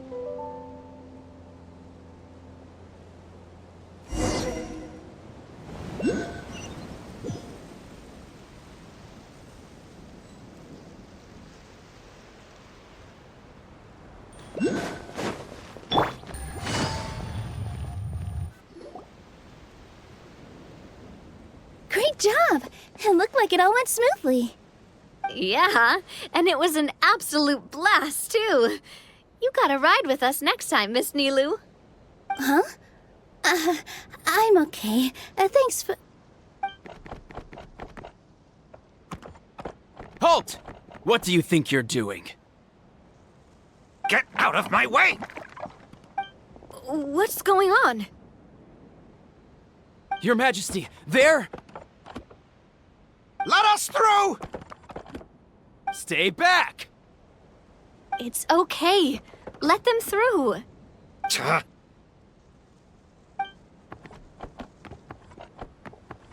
Your Majesty, could we please ask you not to turn the gear that connects up to the sky? And why is that? As you have seen, the goddess's gift is very important to us. It keeps us from harm and protects our very lives. Some of us, we just aren't ready to lose that protection. I see. I understand. Huh?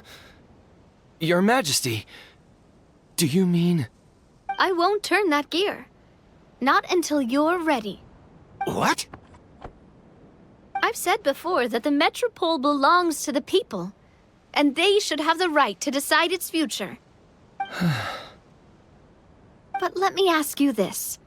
How do you plan to solve the issues we are currently facing? Well, we'll start by rescuing the people that have gotten stuck. And then we'll find a way to figure out the true cause of this crisis. And have you made any headway on that? The true cause, I mean. Unfortunately not. Hey, you little... I'm sorry, my friend, but it's the truth. You have friends and family that have been affected, don't you? That have gotten stuck? Duh. I understand your concerns. But if we let this drag on for much longer, the situation may well get worse. More and more people will be frozen by the goddess's magic. Yes, but if we turn that gear now, all the tracks in this city will disappear. I know this is a hard decision to make. But have you ever thought about why the goddess might have made things this way in the first place? Huh? Why do you think she might decide to take back her gift and stop revealing further prophecies about the future? Are you saying she has abandoned us? No. Quite the opposite, in fact. What do you mean? The goddess dearly loves this world and all the people of Simulanka. And because she loves you so much, she wants you to be able to choose your own path. Every parent hopes their child will have a happy and carefree life. But if they're overprotective, then all they'll manage to do is keep their child trapped. If a mother bird lets her baby ride on her wings for too long, her child will never learn how to fly. Perhaps the goddess of prophecy has always known that one day she'll have to let go. Children can only become independent if they're allowed to form their own opinions, make their own decisions, and deal with the consequences on their own. Only then will they be able to continue their journey alone, even after their parents are gone. But we've relied on the goddess's protection for so long. We don't know what it's like to go it alone. We don't know if we have what it takes. Are you kidding me? I think you've proven yourselves more than capable of that. What do you mean? You made a call in a time of crisis, and you've come all this way to talk to me. Even the guards couldn't stop you. That must have taken a lot of courage. But we only did it because we were scared. Why you set out on the journey doesn't matter. What matters is that you've proven you can choose your own path. My friend, I fear our king is right. It is time for us to face our fears. What? But we... We can't go on living like this. Living in fear. Look at what it's driven you to do. You threw away a star personally created by the goddess of prophecy herself. You once revered her more than any of us. And I think the king is right. She hasn't abandoned us. So, why don't we put our trust in her one more time? I don't care anymore. Do what you want. Aw, He laughed. I'm sorry about my friend. That's just how he is. Always had a terrible temper. Please accept my apology for his impudent behavior. Is it just me, or has he accepted the goddess's prophecy? I think so. Not that you'll ever hear him admit it out loud. Your Majesty, please turn the gear that connects up to the sky. So, you've made up your mind? About giving up the goddess's gift? Yes, I've made up my mind. But maybe losing the gift isn't what this is about anymore. Because we've gained something too. You have given us courage. Well said. I am proud of your decision. Now, gather around, everyone, and join me as we make the night sky of this wonderful city turn once more.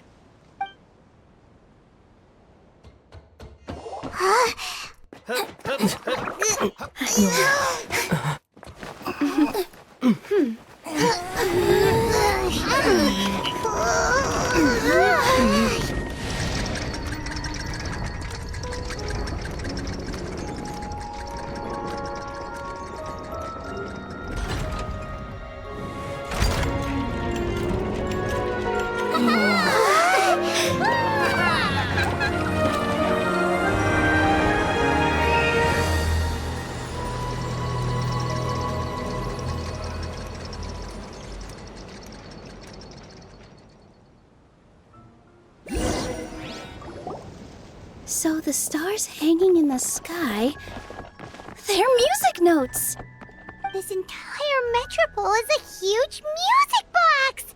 That's incredible! How do you feel?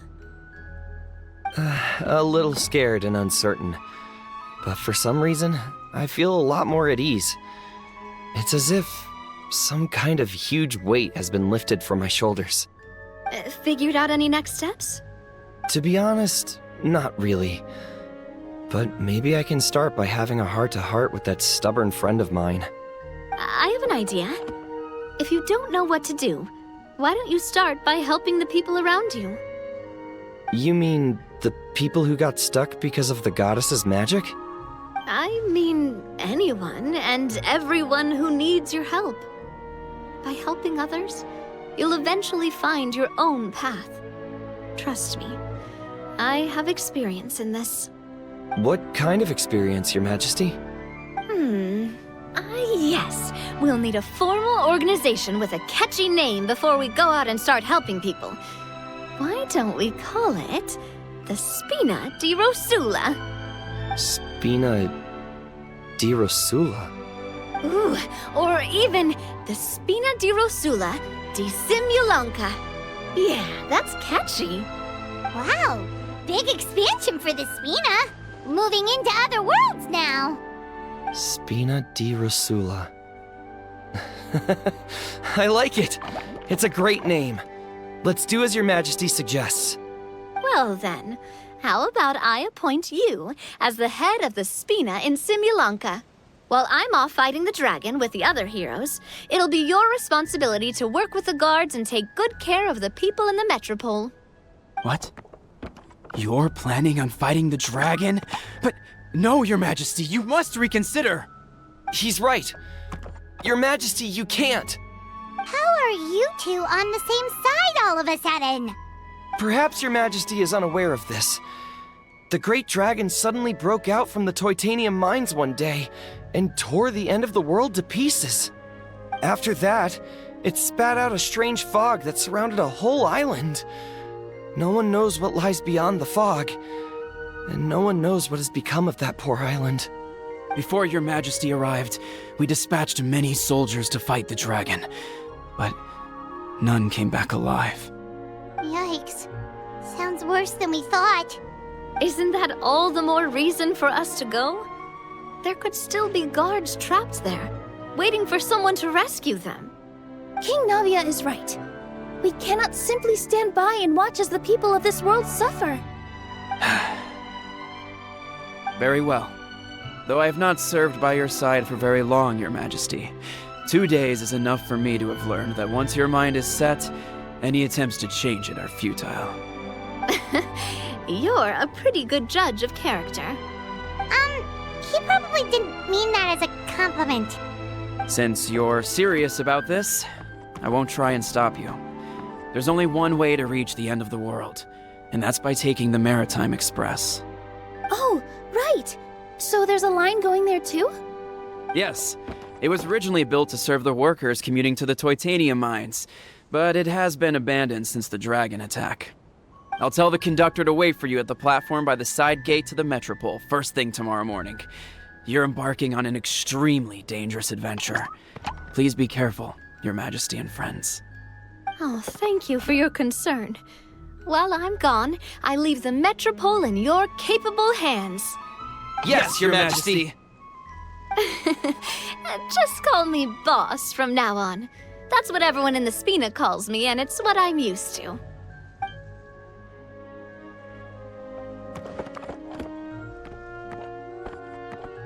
So, the plan for tomorrow is journey across the ocean, make it to the end of the world, and defeat a dragon. Whew, that's an adventure and a half. Do all storybook heroes have to work this hard? At least we'll get to see some amazing scenery along the way, right? Besides, we'll have each other. It'll be a shared experience that we'll never forget. Plus, we're pretty well equipped for a classic heroes versus dragons story. We got Miss Nilu as our magic caster, and I guess I'm the melee warrior who leads the charge? Paimon can definitely see that. Anyway, those are tomorrow's problems. Right now, all Paimon wants is to eat a proper meal because worst case scenario, if Paimon ends up getting eaten by a dragon, she wants to do it on a full stomach. And something about the end of the world doesn't sound like a great place for food options. Well, the origami animals in the forest only drink magic tonic. What do the toy people here in Constellation Metropole eat? Vegetable oil and sawdust, I think. No!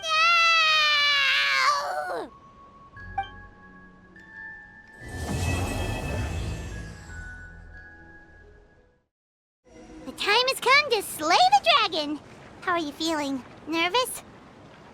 Paimon's curious to see what this end of the world place is like. Come on, let's go meet the others at the station.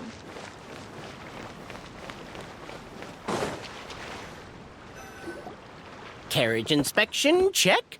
Wheel and axle inspection, check. Power inspection. Good morning, Mr. Wheel. Oh, good morning, heroes of Simulanka. Hey, our old friend Wheel is the driver again. That already puts Paimon at ease.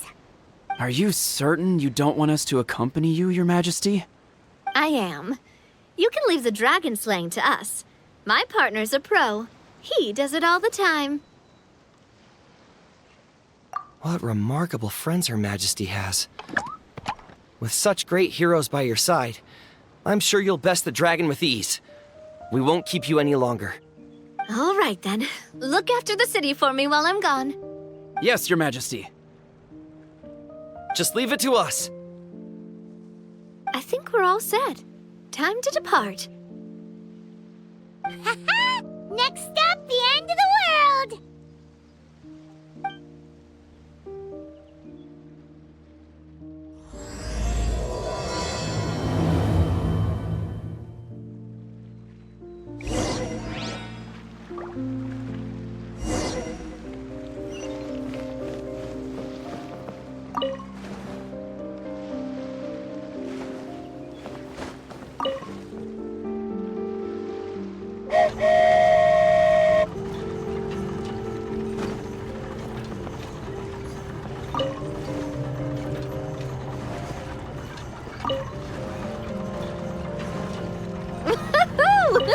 So this is what it feels like to ride a toy train. Ooh, you're really easy to please, Navia.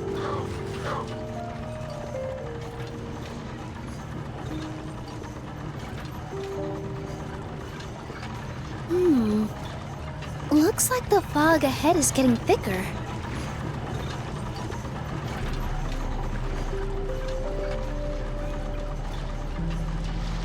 Attention, passengers. We've arrived at the transfer point. All change, please, all change. So we've got to switch trains, right? Huh? What's that? It looks like... Haley Churls, they've taken over that platform! Huh? What do we do? Just find somewhere to hide, Mr. Wheel. We'll take care of them.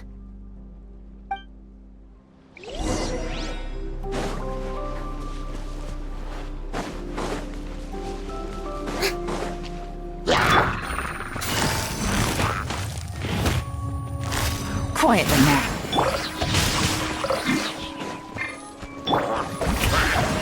Access denied.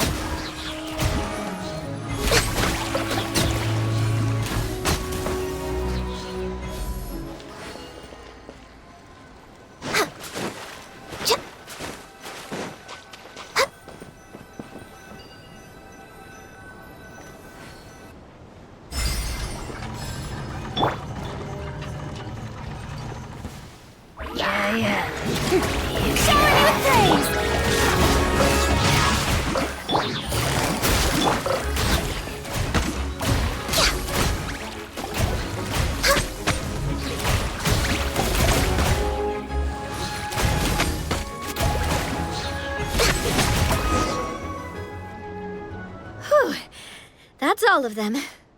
Thank you so much for your help, everyone. Now, let me take a look at the train.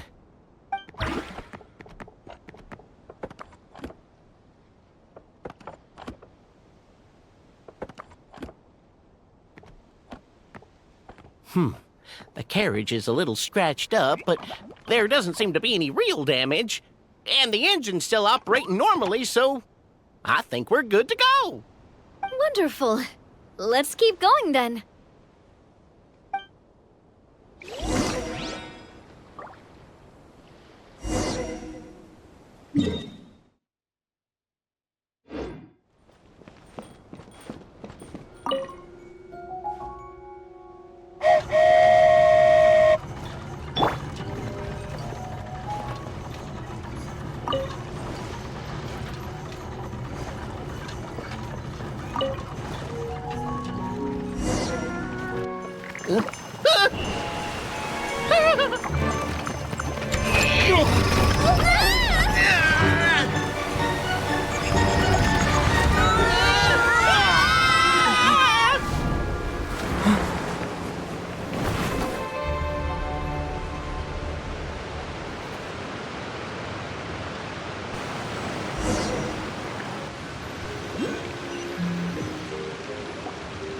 Go forth and witness this world, my...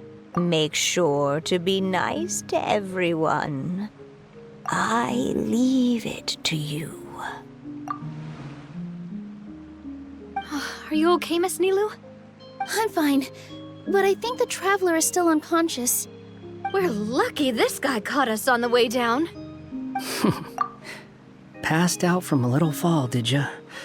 How fragile. I'll cut him some slack. The traveler's had a rough few days. We should just let him nap for a bit. But my leg's falling asleep. You couldn't have set him down on the grass over there, Hat Guy? Ha! I go out of my way to save 4 people who fall out of the sky, and now you're nitpicking my choice of soft landing? That's the most ridiculous thing I've ever heard.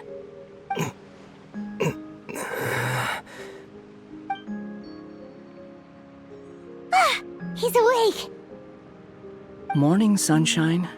You were having a nice little dream there, weren't you? Not gonna lie, it was kind of adorable.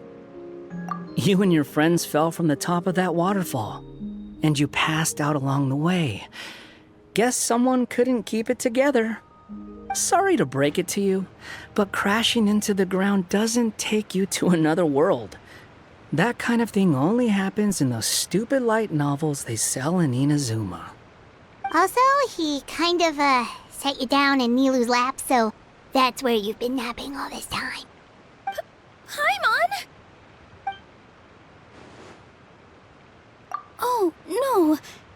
It's all right. I'm just glad you're okay. You didn't hit your head, did you? Is the dizziness gone? Really? What did they say?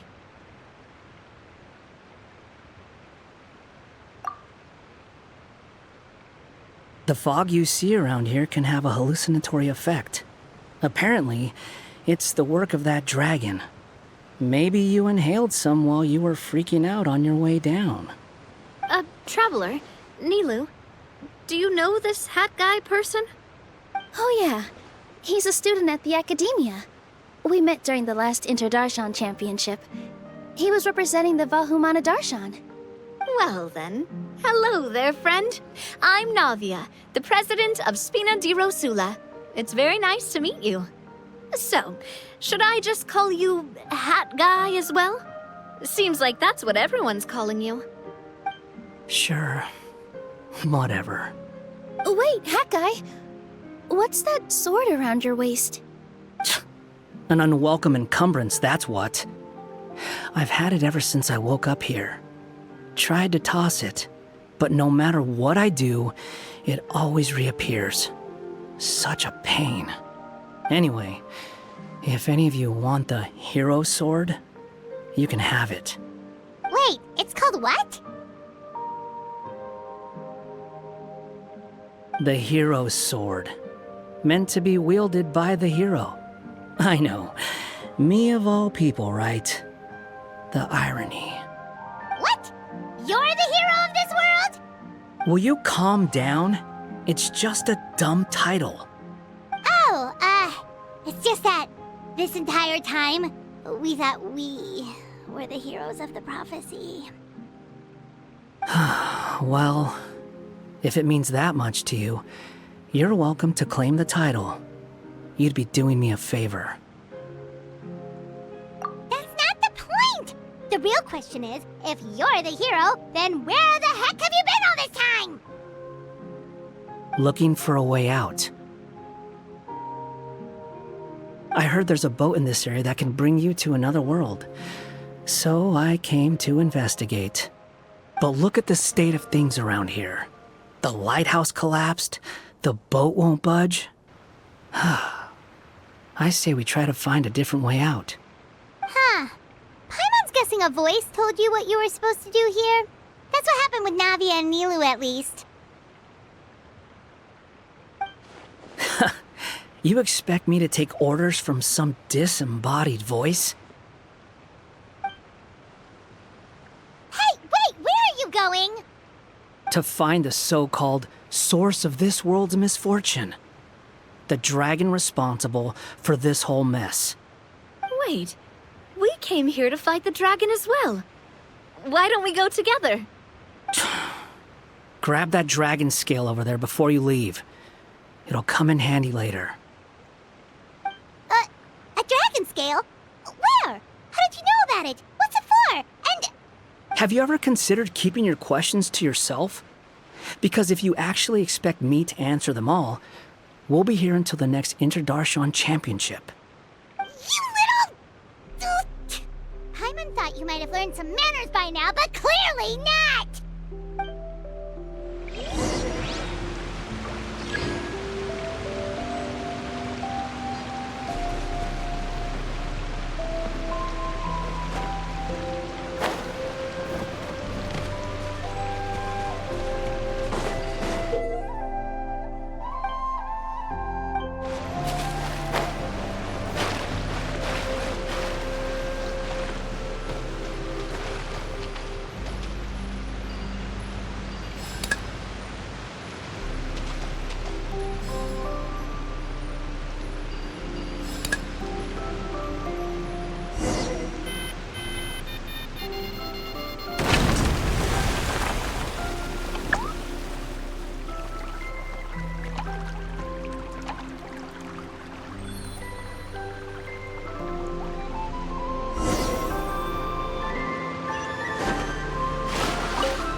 This should do it, right?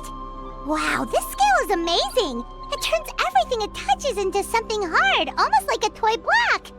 It doesn't seem to work on us, though. It spews out poison and transmutes everything it touches. Huh. No wonder they call it the evil dragon. Your Majesty, Madam Fairy, brave hero! What are you looking at me for? He's obviously talking to you. Mr. Wheel, you didn't get hurt when we fell, did you? Oh, not at all. Thankfully, the young man in the hat was kind enough to lend me a hand. There seems to be a village over here. Some of the residents used to work in the titanium mines, and some came to fight the dragon, then got stuck here. I see. I'm glad they're all safe and sound. I can try to use my magic to fold a boat to bring everyone back. Oh, I'll help too. Still, I think we need to take care of the dragon first. We don't want it to start causing trouble when we're trying to load people onto the ship. Apparently, the villagers often see the dragon fly into a space behind the waterfall. They think that's the location of its lair. Then we should look around and try to find a way in. I'll wait here for your triumphant return.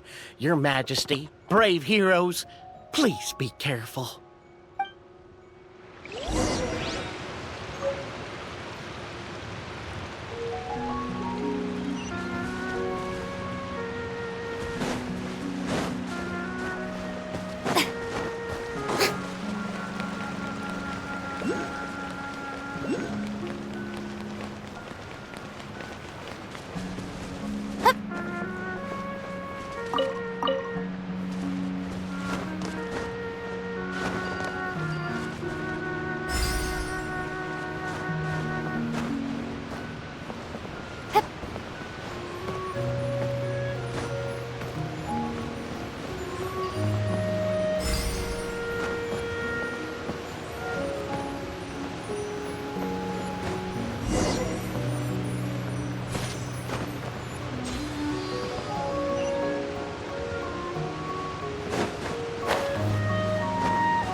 waterfall, there's no way we're getting through.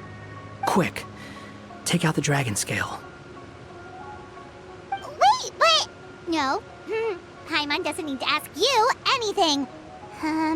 The dragon scale can turn anything it touches into toy blocks, so... Aha! You want to use it to block off the water! See? Paimon can figure things out all on her own.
What's wrong, Milu? Oh, nothing. It's just... I sensed a very powerful magical signature just now. Huh. Guess this is the dragon's lair after all. Huh? When did you put your hat on? Well, we're getting ready to fight, aren't we? I feel more comfortable in my regular outfit. Hat Guy also put away that sword around his waist.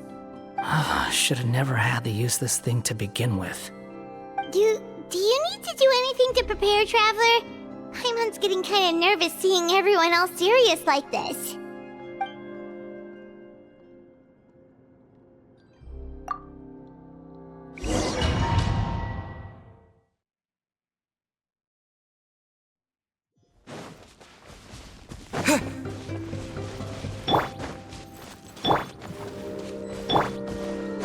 The wind rises. Oh, looks like we're not the first ones to make it in here. Wait, hold on! Let's fight the dragon together! They're already gone! Let's try to catch up!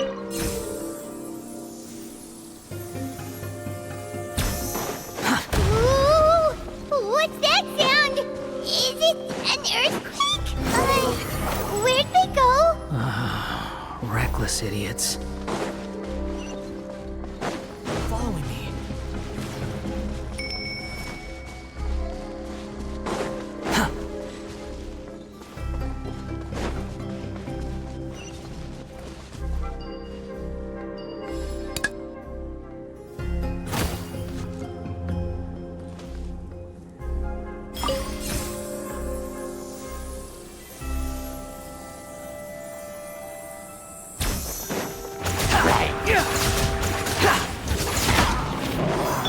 Coming at ya!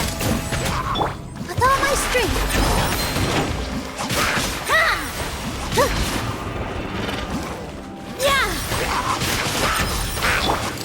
Cha! Hiya! Ha! Watch out! Umbrella warfare, I guess!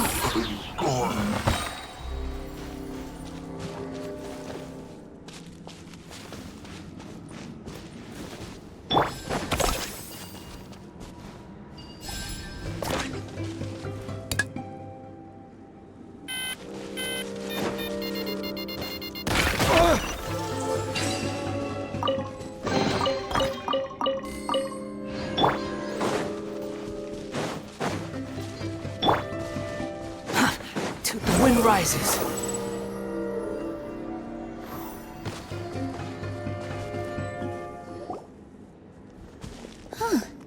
This space is completely empty. Paimon bets this is where the dragon sleeps. Watch out in front! It's coming!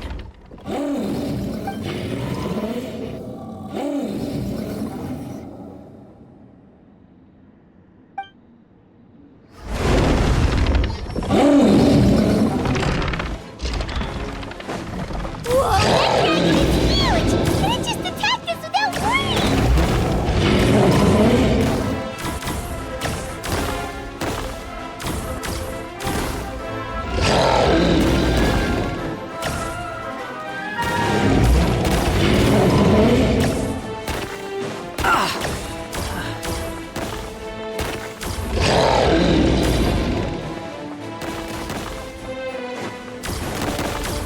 Behold! That's far enough!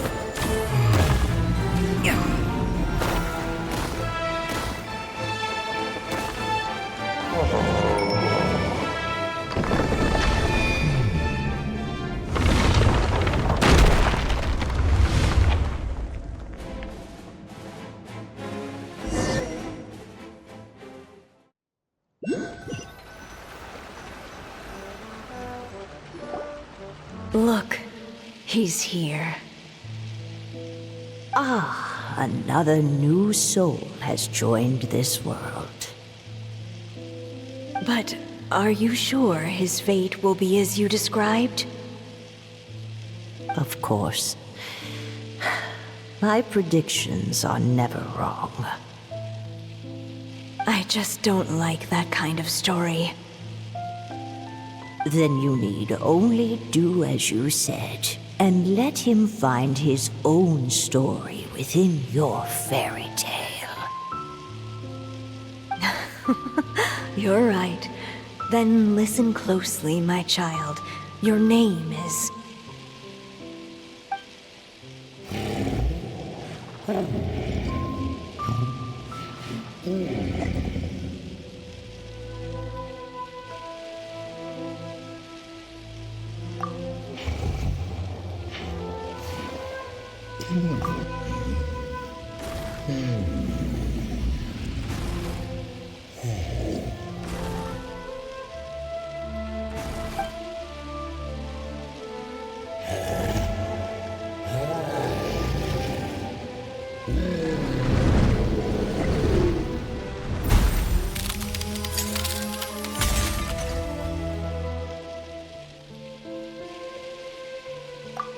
It's the dragon! The dragon that destroyed the Titanium mines! Help! Help! Soldiers, pick up your weapons! Destroy that monster!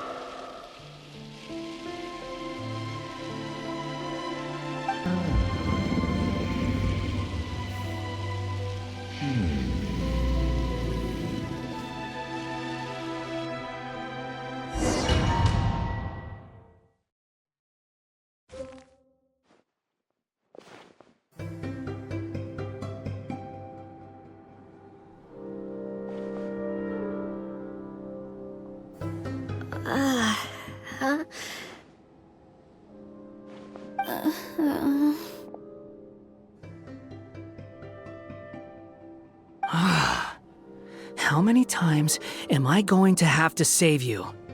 Thank you, Hat Guy. Paimon still feels dizzy. Hey, did any of you also see something strange? It was like we were witnessing... The dragon's memories. Sounds like we all saw the same thing just now.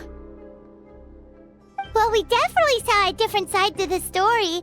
Watching it all unfold, Paimon couldn't help but feel bad for the dragon. This world might be a lot more complicated than we thought. The next time we encounter the dragon, how about we try talking to him instead of fighting? That sounds like a good plan. But maybe we should figure out where we ended up first. Huh. If the world above is a fairy tale realm, then maybe we've fallen into the next page of the book. Just keep walking and don't fall behind. Hey, wait for us!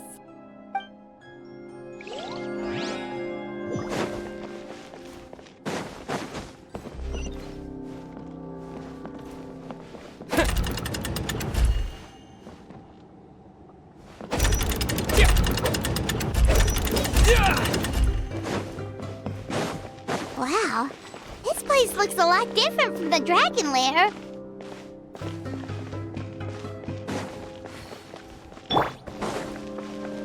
Swan Fury!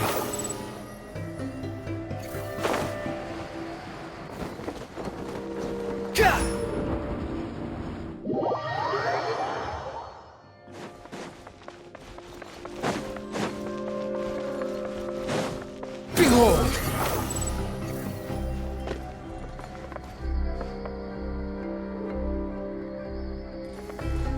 The wind rises. Huh. Quit following me.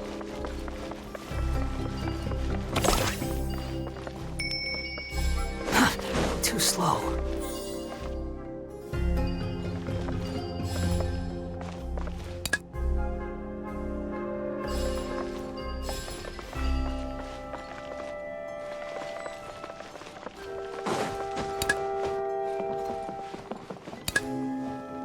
Behold!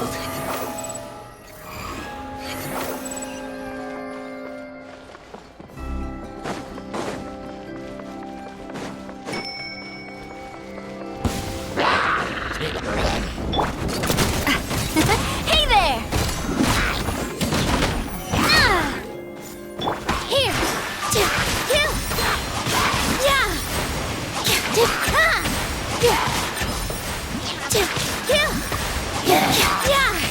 Yeah! Coming at ya! Coming at ya! Attack! That's the way! The wind rises.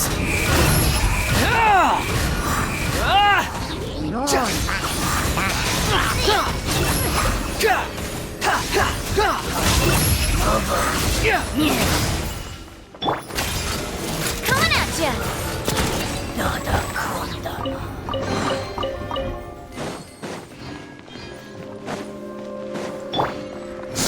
Fury.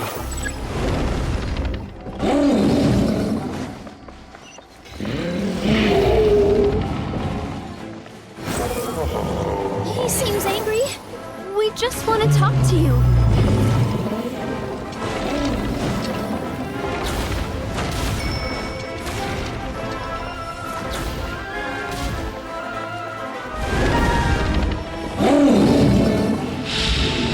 Squall Fury. Search for it.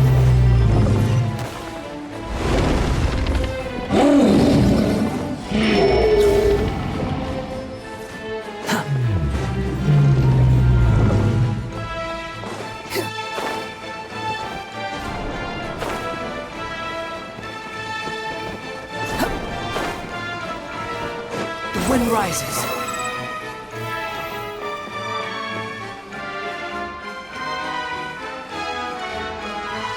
Behold!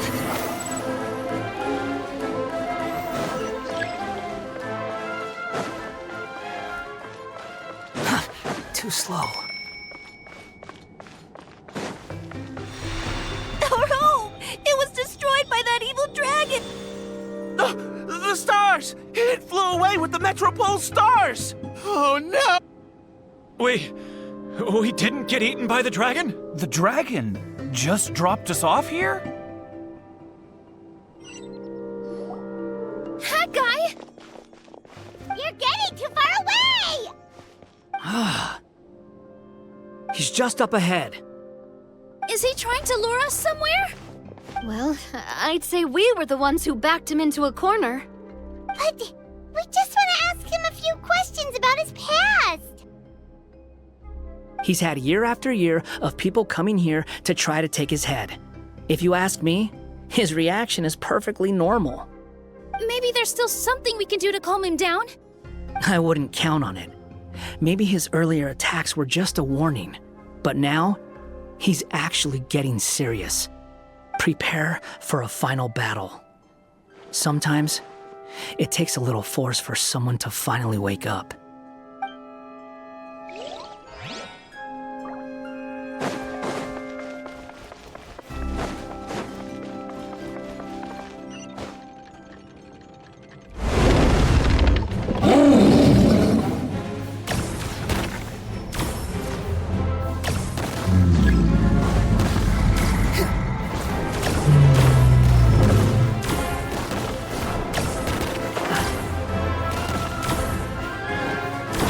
Following me.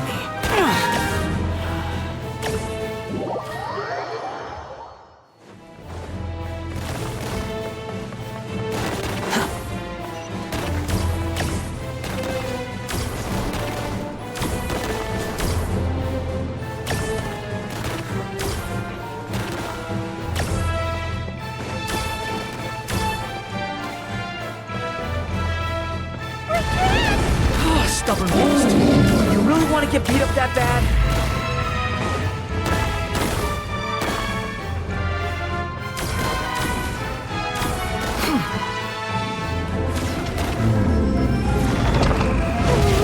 Its mouth is huge! Are we really gonna have to throw a bomb in its mouth?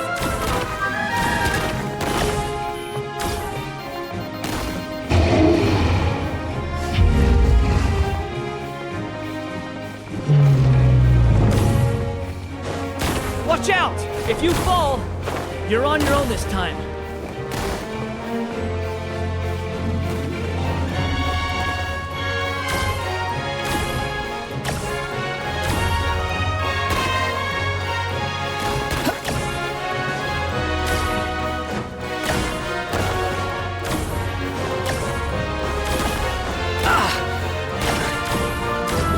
You're dead!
getting serious. Don't get hit!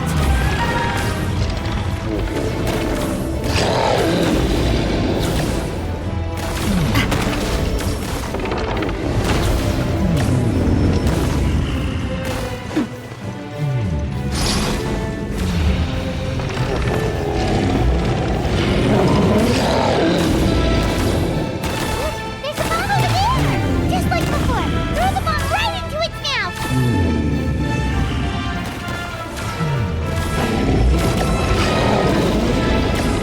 What are you waiting for?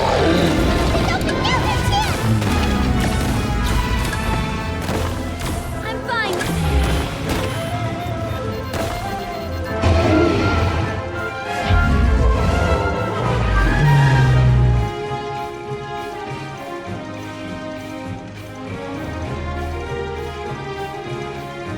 Now's our chance! Wait!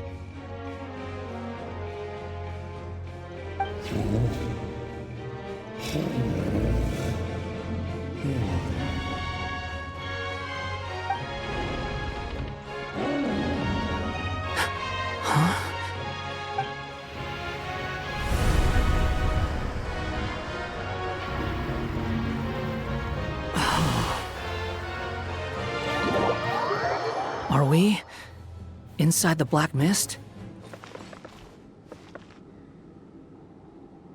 Are you sure you want to create this child, Em? Even after what I told you about his fate? He will be abandoned by his creator, and eventually... I know, Bee. You've told me already. That sad story with the disappointing ending. It's what happened in the real world, isn't it? But that's exactly why I want to change things. In a different world, his story can have a happier ending. That child, his heart is so full of love. I understand, Anya. But know that if you give him that name, his fate in Simulanka is destined to parallel that of his real-world namesake. But there's still a chance, right? Maybe it's a shot in the dark, but I have to try. He deserves a better life. Although, he might need the help of others when the time comes.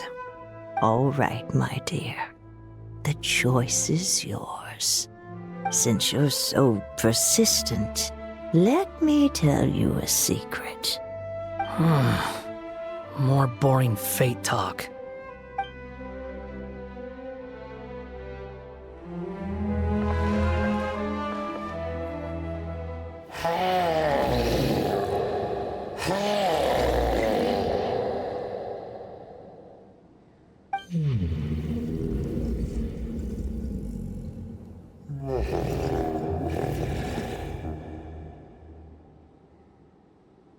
I'm sorry, my child.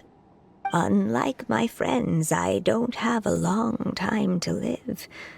All said and done, the story of my life will be shorter than the fairy tales in this book.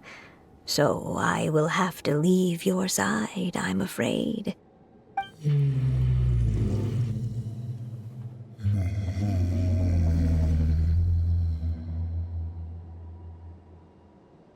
It's okay. It's okay. Once I'm gone, I will become a star in Simulanka and watch over you from above. If you ever feel lonely, just look up towards the sky.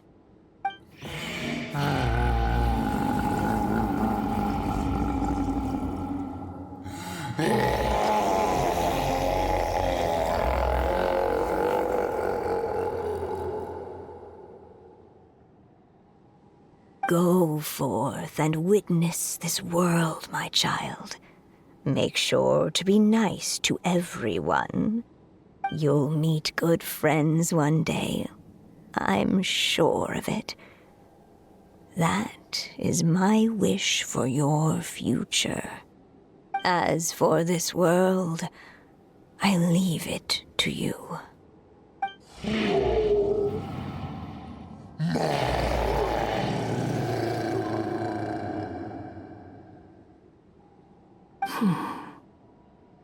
So in the end, you were betrayed too.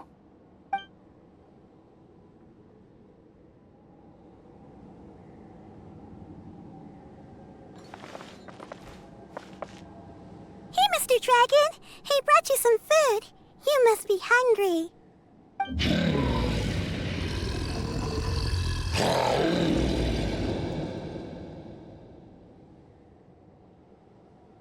Shh! Quiet! We can't let anyone hear us. Everyone says you're a bad dragon, but you're always nice to me when we play together. You always help me pick flowers way up high that I can't reach.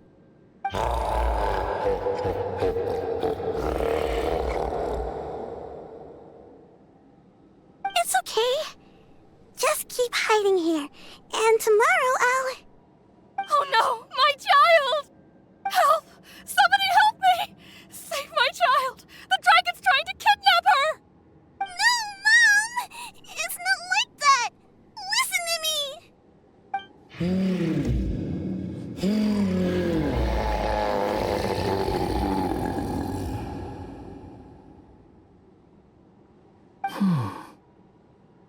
So you're hated by people too.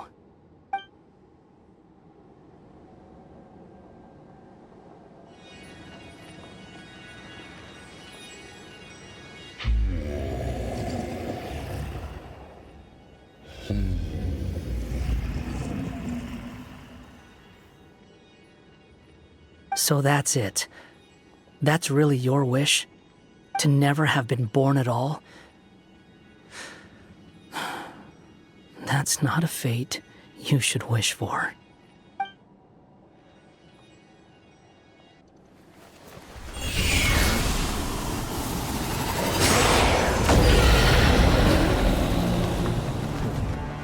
Nobody can define who you are, or deny the true feelings of your heart. Now remember your name. Durin.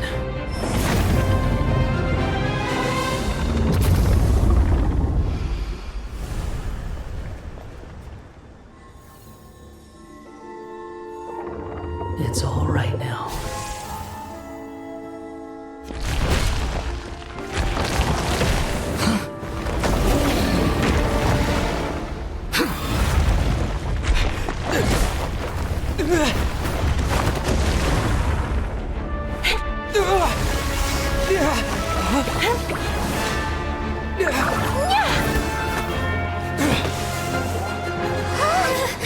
Watch out!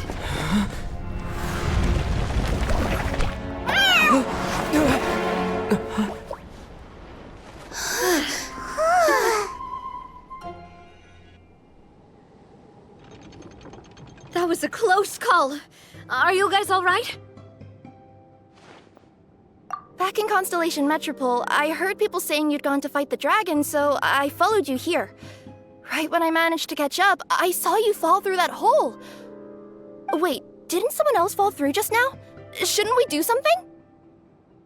Oh yeah, Hat Guy. Well, he can fly, so he'll probably be fine. He called the dragon something earlier. It sounded like he said... Durin. That's his name. Oh, Hat Guy, you're okay. Wait, what about the dragon... Durin? He's fine. Durin. Wait, that's the name of the dragon from Dragonspine, right? The one that became a part of the mountain after being slain by Dvalin? If Paimon remembers correctly, it was created by... Right! It was created by Rhine Daughter! Created, you say? Huh. So, what exactly happened down there? You've been acting weird ever since the end of the fight.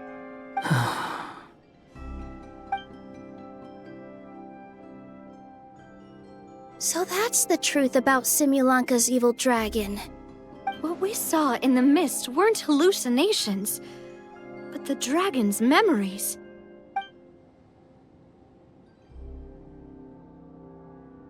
Huh. I thought it was strange.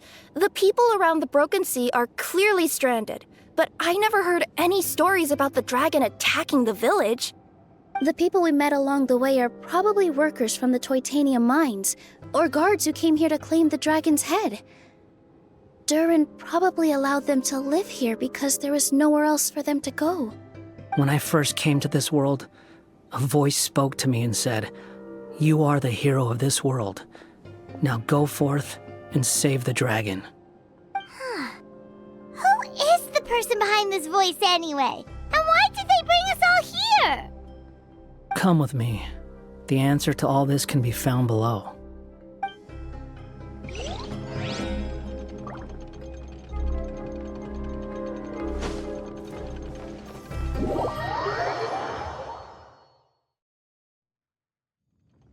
Is this a study? That's right. It belongs to the Goddess of Fate. Goddess of Fate? As in one of the 3 goddesses who created Simulanka? Or more precisely, M. One of the mages of the Hexenzirkel. Hexenzirkel?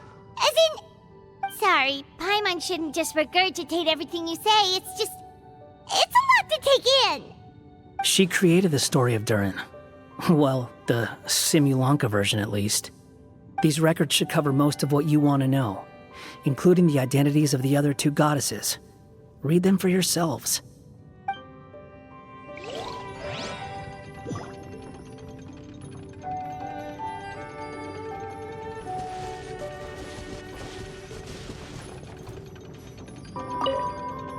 By all rights, I should have been A, since A is the first and last letter of my name. But Alice overruled me on the basis of seniority and said I should be M instead because of my middle name. She really knows how to push my buttons. Still, her magic never fails to amaze me. I still can't believe she got one of my origami frogs to start talking. Why don't I write a story with origami animals as the main characters? Let's see. Once upon a time, in a magical forest, there lived a group of animals made of paper. Barbie loves looking into the future, so she used her powers to map out the fates of all living things in Simulanka. But knowing the ending in advance takes all the fun out of the story. I think I'll make a bet with her. I believe that one day the people of Simulanka will decide to carve their own destiny. Apparently, she wants to build a statue of herself in the capital city. Always looking to add some pizzazz.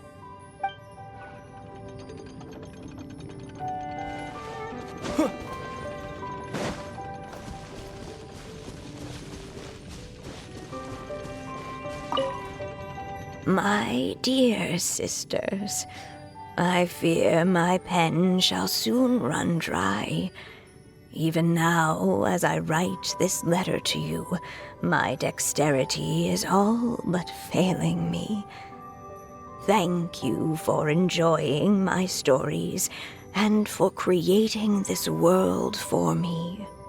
The time we spent together was the most wonderful youth I could have asked for. I always feel so young when we're together. A says that even after I'm gone, the Goddess of Fate in Simulanka will continue to exist and carry on granting people's wishes. It makes me glad. If you ever want to chat, feel free to pay a visit to the goddess statue. Just don't wish for anything weird.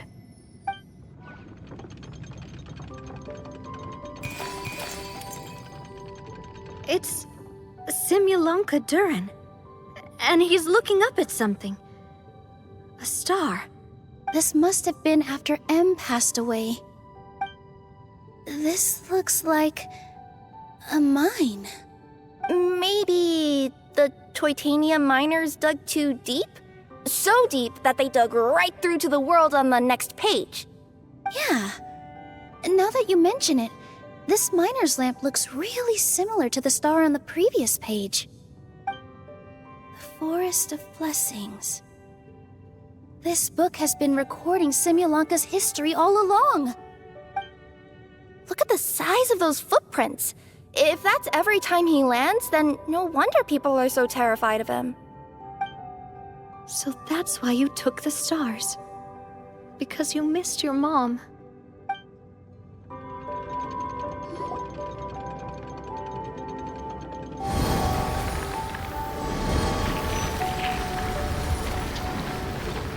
Huh. That statue looks different from the one in the Metropole. It's a different goddess. This one is the goddess of fate.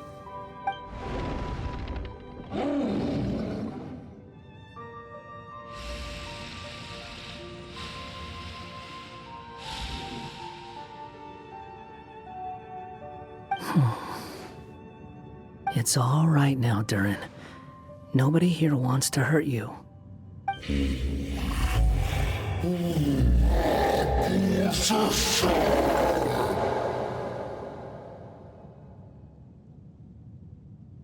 say that, Durin!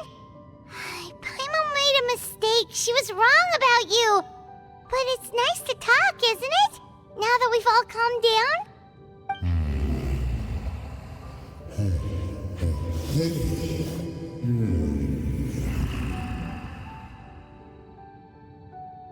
So that's why you made that wish? So stupid. Hey!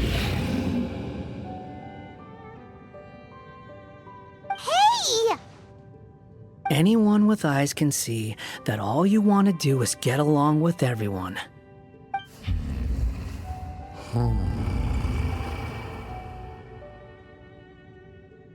You just want to make friends, people to play with, to talk to, people who accept you, or at least accept your apology.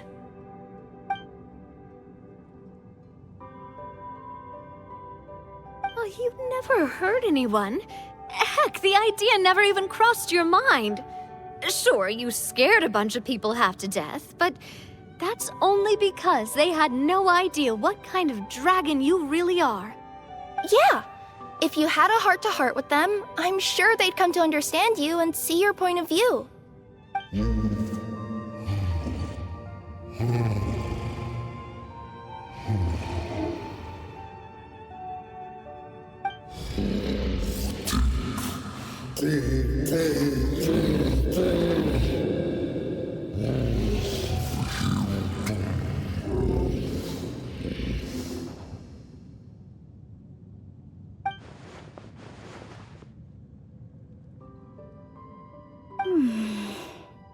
The curse. Huh? Nilu? Is it your true wish to live side by side with the people of Simulonka?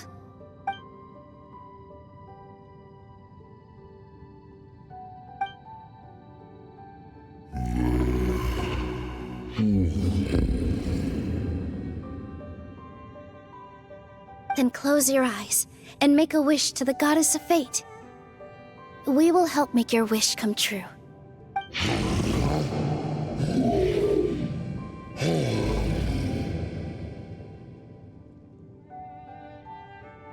Just trust me.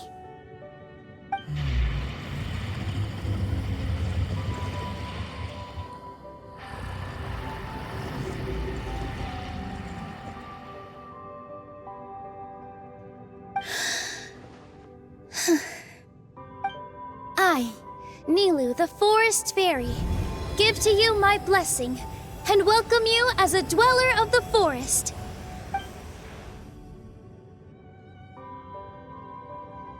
May everyone accept you as one of our own, and may the Forest of Blessings be a place you can call home. I, Navia, King of Constellation Metropole, give you my blessing. I grant you citizenship to my kingdom. Oh, me too! As the, Nekomata in Boots of this world, I give you my blessing too.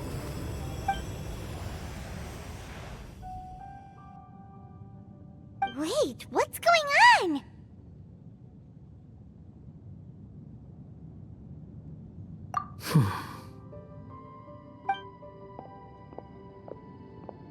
I, the hero of this world, give you my blessing.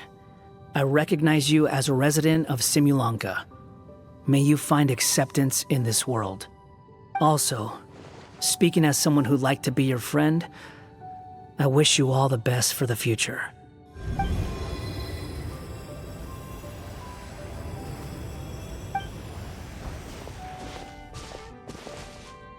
I, a traveler who has traversed many worlds, give to you my blessing. May you find friendship and goodwill, no matter where you go.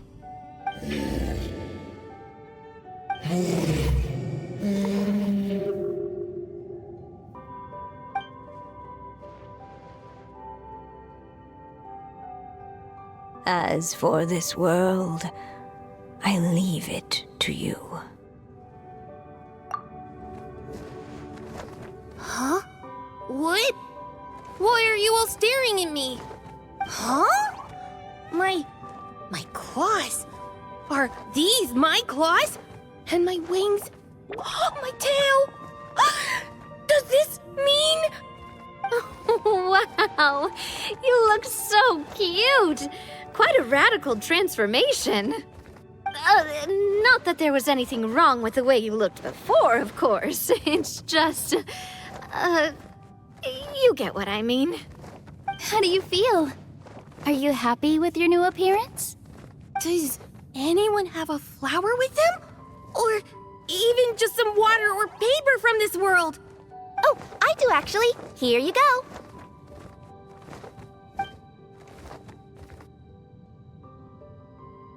They're not changing. I can touch things without changing them. Hey, that's great! One more flying friend for Paimon! Now the residents of Simulanka won't be scared of you anymore. But what about all the things that I did before? That's simple. Just go out there and atone. You could fill in the footprints you left on the ground, or help the people around the broken sea get home. Okay. And you'll come along and help me, right, Hat Guy? Huh? Why would I do that? Because you said you wanted to be my friend. You little... Gah. Well, maybe I spoke too soon. Huh? But I thought...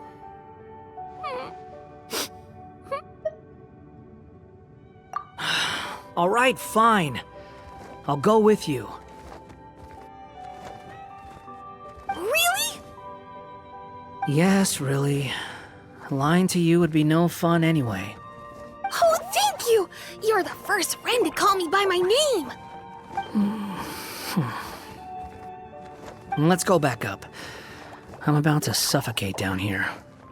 Oh, it feels so good to finally see Hat Guy meet his match. Yeah, okay. Paimon just never thought we'd see the day, that's all. All right, let's also head back up then. Don't be scared, Durin. We'll be right by your side.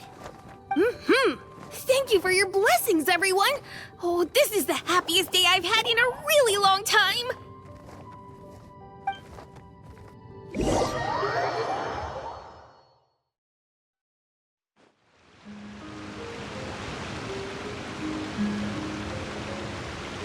Ta-da! Surprise, everyone! Ah! A talking street lamp! Street lamp? Oh my! You mean you still don't remember me after all the times we've spoken? I know that voice! It's Mom's friend! Hello there, traveler and friends. And Durin, it's good to see you. You've changed quite a lot.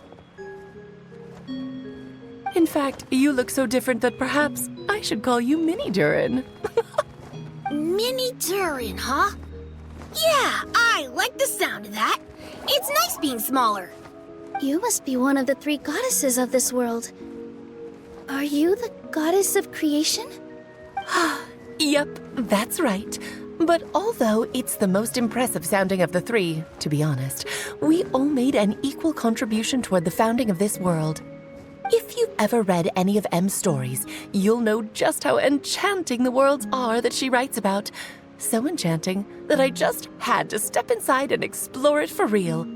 So I got B involved, and with M's consent, created the world of Simulanka. Whoa, whoa, whoa! You're getting a little ahead of yourself. First things first, would you mind explaining what you're doing here? In fact, no! What are we even doing here? Don't worry, all will be revealed. After everything you accomplished on your journey, you're free to ask me anything you want. Let's start with your first question then. I'm here because I sensed a great magic power emanating from the book just now, and I couldn't resist the urge to peek inside and check it out. That must have been when we all gave Mini Durin our blessings, right? Yes, exactly. In the world of fairy tales, words and emotions often carry far more power than any spell. It's all thanks to your magic that Mini Durin was able to take this form. Come say hi to me, little one. Oh, look at you. You're as cute as a button. So, what about us? Was it always part of the plan that we'd come here? Plan isn't the word I'd use. If you ask me, I'd say fate works in mysterious ways. When Durin of Simulanka made his wish to the goddess of fate, it just so happened that in a world far away, all of you wonderful people were holding a copy of M's fairy tale at that exact moment. And because of your noble and kind souls, you were selected by the goddess of fate to come and save this world. Now that you mention it, that's what I was doing when I was transported here. I was reading a fairy tale to some children in the Fleuve Cendre. I think I just, happened upon an old book and decided to use it as my pillow during a nap in a box. Wow, what a crazy coincidence. Wait, that's not right. How come everyone else got assigned to roll except us? 'Cause we were also... Yeah, that was it. We just received a strange book and we had no idea who sent it. Then, the moment we opened it up to start reading it, we found ourselves here. You're the one who sent it to us, aren't you? Oh, is that what happened? Yes, that does sound like me, doesn't it? Good question. Why indeed? Maybe I thought this was such a good story it simply had to be read by someone. As the traveler and witness of many worlds, how could I let such a beautiful place pass you by? I can sense that your blessing for Mini Durin was a very special one.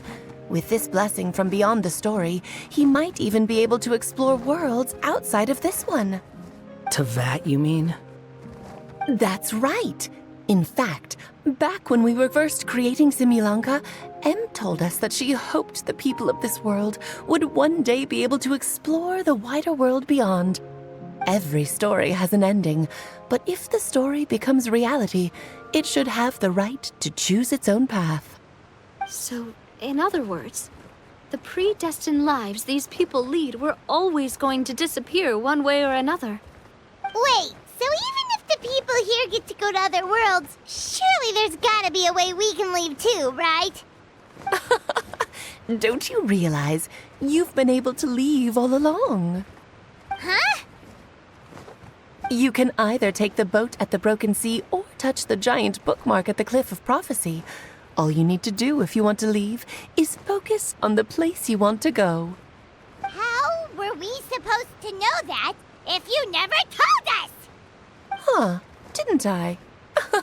Well, given how smart and capable you are, surely it can't have posed a huge problem for you. As for your other friends who were summoned here, if I had to guess, I'd say the Goddess of Fate probably didn't tell them about it because she wanted them to get engrossed in the story. She's M's reflection after all. It wouldn't surprise me if she shares M's love for cliffhangers. Anyway, I think that answers your questions, yes? What do you all plan to do next? I'm gonna go say sorry to the people of this world. After that, I want to start protecting Simulanka, just like Mom told me to. Now we know how easy it is to get back home. Paimon's suddenly not in such a hurry to leave. Same here. It's not every day that you get to come to such a magical world. I, for one, plan to explore it a little longer. I'm glad to hear it. Maybe I should invite some other friends to join you too. By the way, Minnie Durin, I'm delighted to see you've made some new friends. I'm sure Em would be very proud of you. Now, before I depart, please let me give you a blessing as well. May your future be as rich and colorful as the stories Em used to tell. She's gone. Guess this is where the hero's journey comes to an end, huh? But it's also where a new journey begins. The adventures of Minnie Durin and friends. Huh? An adventure for me? You bet. For starters, I'd love to introduce you to my other friends in the forest. Even though there have been some misunderstandings in the past, I'm sure they'll welcome the new you with open arms. Huh? Stop looking at me. I already said I'll come with you. Whoa! Look over there! Wow. The stars are beautiful. I'll bet that's a gift to Minnie Durin from the 3 goddesses of this world. Oh. Thank you, Mom.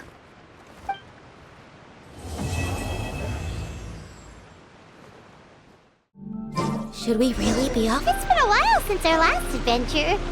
Oh, Paimon wonders how Minnie Durin is getting along in Simulanka. Let's go to the Forest of Blessings and take a look.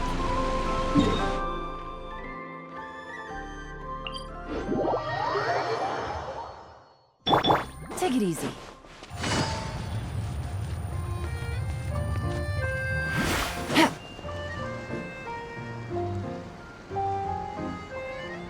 Here's your 2 magic tonics. Why, thank you, young lady. And might I add that you're looking quite lovely today. Jean, come on, take a seat and let's have a drink. I ordered one for you as well. But is this really appropriate? I mean... Still worried about Klee? Relax. Albedo's with her. She'll be fine. Kaya and Master Jean! What are you 2 doing here? Oh, look who it is. The Traveler and Paimon. You must be the pleasant surprise that Miss Alice told us about. Greetings to you both. This is one place I didn't expect to run into you two. The locals here have been talking non-stop about some brave heroes who saved the world. Let me guess. You two have been up to your old tricks. Well, not just us. We only played a small part. You could say we were 2 members of the Heroes Adventure Team. Still sounds mighty impressive to me. As ever, our honorary knight is making us proud wherever they roam. That's right. We received a letter of invitation from Miss Alice, proposing that we take Klee for a vacation in Fairyland when work dies down. I wasn't sure what she meant by Fairyland at first, but if my eyes are not deceiving me, she was being quite literal. Klee ran off excitedly as soon as we arrived. I'm a little worried about her, but Albedo insisted he would look after her while we do our own thing. We could hardly say no to such a considerate offer, so I took it upon myself to bring Jean to the nearest tavern we could find. Any excuse for a drink, huh? Well, we are on vacation. It's only fair that we get to indulge ourselves a little. You're right. I should make an effort to relax and unwind. It's what Miss Alice would want, after all. Oh, wait, Kaya? What exactly did you order from the bar? The house special, of course. Best way to get a taste of the local culture.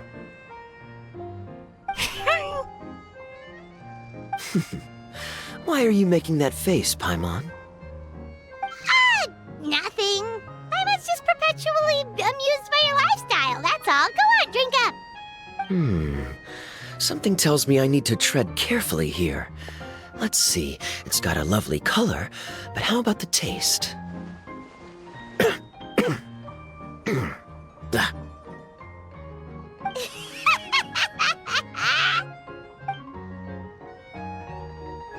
I think maybe I'll pass. But it's such a shame to waste it. All right, Paimon. Well played. Well, Paimon got burned too, if it's any consolation. It's nothing personal. Oh, by the way, we weren't the only ones who got invited here. I saw Kale earlier. She didn't see me, though. She was making a beeline for that big tree. The Kingdom of Breezes and Bells, you mean? Oh, this is turning into a huge reunion! Maybe we should go say hi to her! All right. Well, give her my regards. Thank you. Enjoy your time here, too.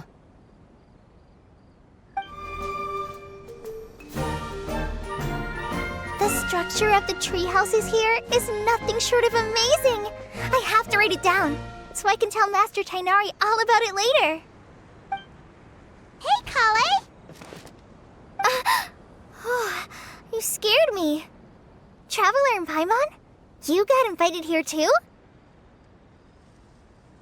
Yep. Well, they sort of skipped the invitation part, but anyway, what you doing out here? Something caught your eye? Oh, yeah. I'm trying to observe and summarize the structures of the trees here, and also the animals that live here. Well, the residents, I guess? I still can't get over the fact that they're all someone's origami handiwork. Once a forest ranger, always a forest ranger, huh? Not sure you'll be able to apply much of what you learn here back home, though, with this being a magical world and everything. What? Over there, by the giant footprint, have those houses always been there? Oh, those?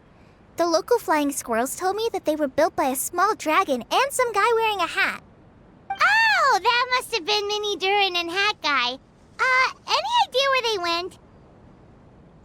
Supposedly, after building the houses, they went to somewhere called, Constellation Metropole? Did I say that right? Yep, you got it. Oh, also, when the locals mentioned the dragon, did they seem at all, did they say how they felt about him at all? Now that you mention it, the atmosphere changed a little when they talked about him. Oh no. They mentioned some stuff along the lines of past misunderstandings and welcoming new members. I only just got here, so I know very little about what has happened in the past. They seemed genuinely grateful for the houses, though, and said they were going to plan a welcome party. Oh, thank goodness. Phew. Sounds like the forest has begun to accept him. It's a step in the right direction. Are you looking for that small dragon? Yeah, he's a new friend we made after we arrived here. No way! Really? I'm getting more and more interested in your story. No. I've got to save it for next time. For now, I've got to make the most out of my time in this wonderful world. Oh, there's no rush. Just take it slow and enjoy yourself. Like Kaya. Oh, he sends his regards, by the way. Oh, Mr. Kaya is here too? Then I've got to go say hi to him. Well, right now he's at the tavern and he probably won't be leaving until he's drunk. Not that he'll ever reach that point because his alcohol tolerance is so high. Basically, it's Kaya. You know where to find him. You make a good point, Paimon. Then I'll focus on exploring for now, and go catch up with him later. Shall we go pay a visit to the Metropole, Traveler? Maybe Mini, Durin, and Hat Guy are still there. Oh, right. By the way, something pretty interesting has been happening in Sumeru recently. Master Tighnari has been working really hard on it, so if you have time, definitely go and check it out. Sounds good. We'll find some time in our schedule. course. See you later.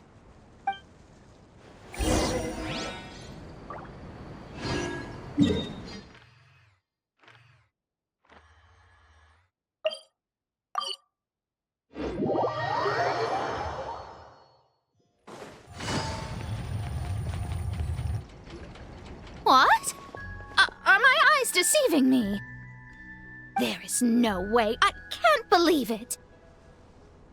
Hey, Mona! We heard you muttering from a long way away. What's up? Oh, is your scry glass acting up again? Oh, it's you, the saviors of this world. My scry glass is fine, but I'm not sure I can say the same about my eyes. Look! Look at this statue!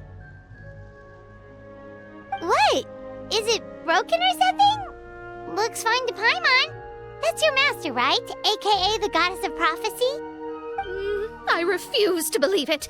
There's no way that old hag looks anything like this.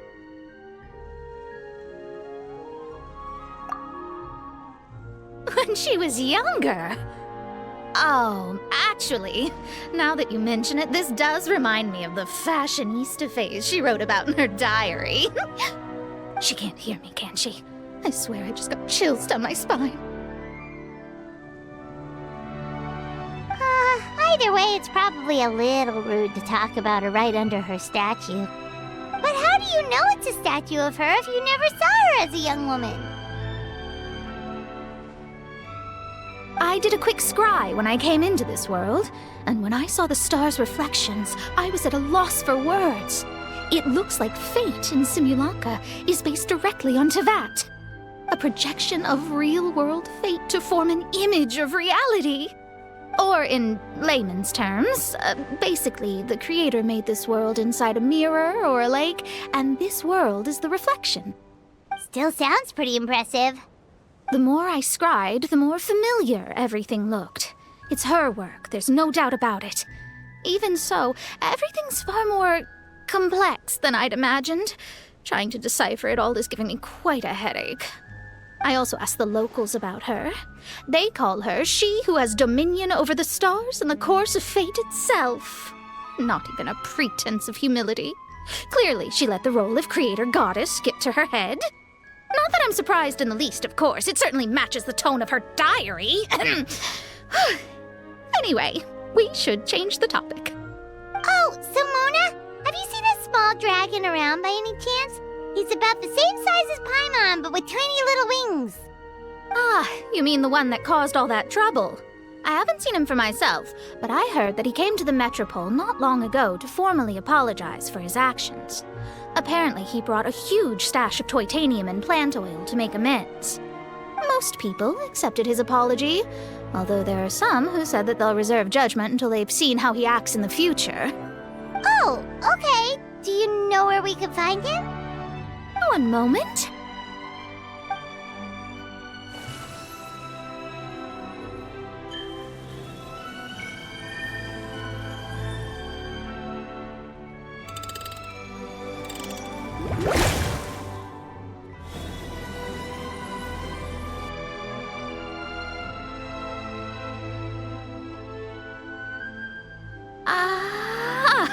It looks like he's at the Broken Sea. There's a big group of people with him, too. Cool! Wanna come with us? We can introduce you? I think I'll sit this one out. This might be the closest I ever get to meeting the old hag in her youth, so I think I'll spend some time seeing what else I can glean from her grand design. You guys have fun. What do you mean, be careful? Now you're making me nervous. We'll be off now. See you later, Mona!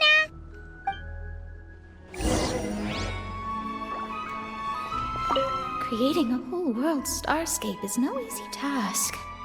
Old hag, I guess you do deserve the title of Trismegistus after all.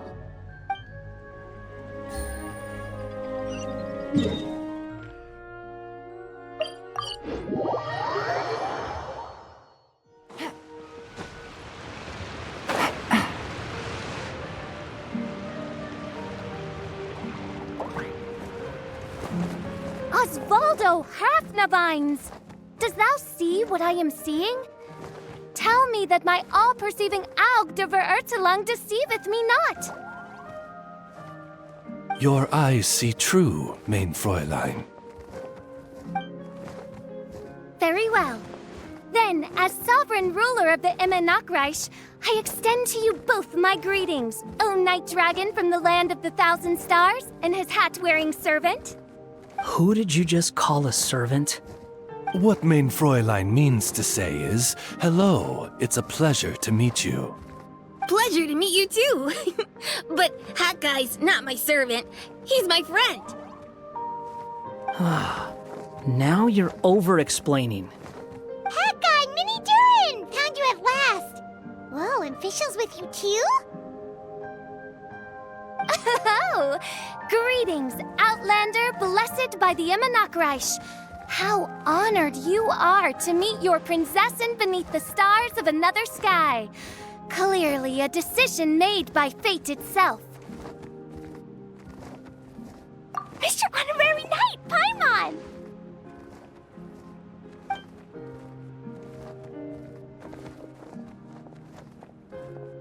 Greetings.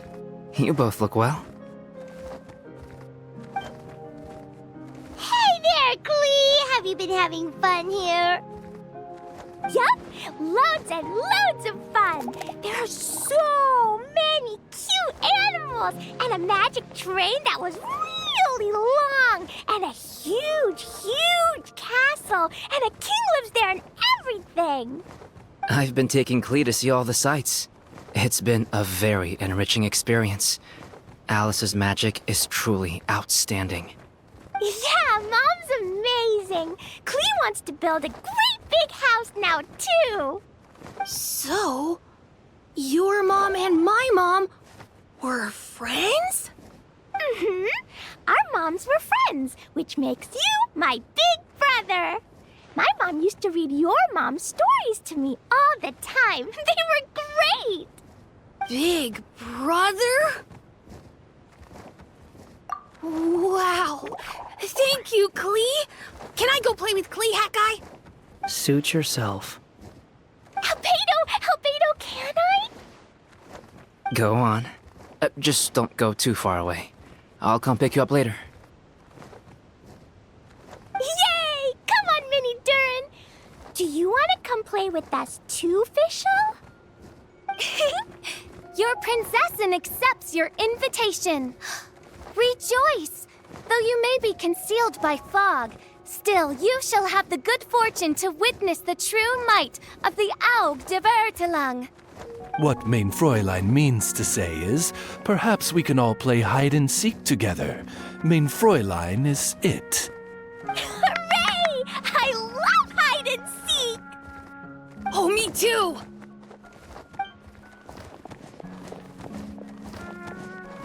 To return to our previous discussion, Mr. Hat Guy, you were telling me about a prophecy?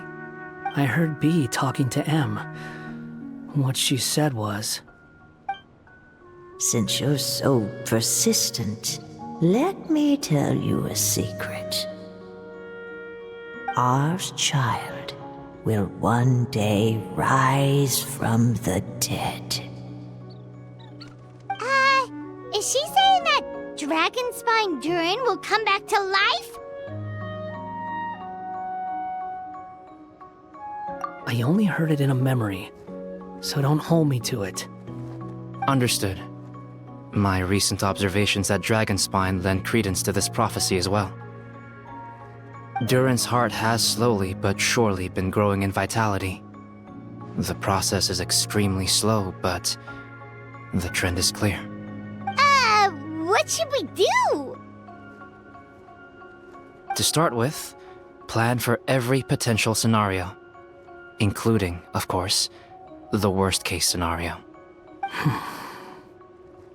I am well aware of Durin's past, and I sincerely hope that things never escalate to that point. Still, we need to be prepared for every possibility. If the prophecy is true, and Durin's heart will one day beat again, I'd like to hope that whatever rises from the dead is no evil dragon, if you understand what I mean. Kind of? but not really. And so, when the time comes, Mr. Hat Guy, will you and Similanka's Durin be willing to lend us a hand in our hour of need? Huh? What's this got to do with me? You saved the Durin of this world. I don't see that as a mere coincidence. If there is any meaning to be read into the actions of the three goddesses, beyond fairy tale whimsy alone, I can only boldly speculate that the fate of this reflected world may have a reciprocal effect upon our own world. If Durin of Dragonspine will soon come back to life, we will need many Durin's help, as well as yours, given that your fates are now intertwined.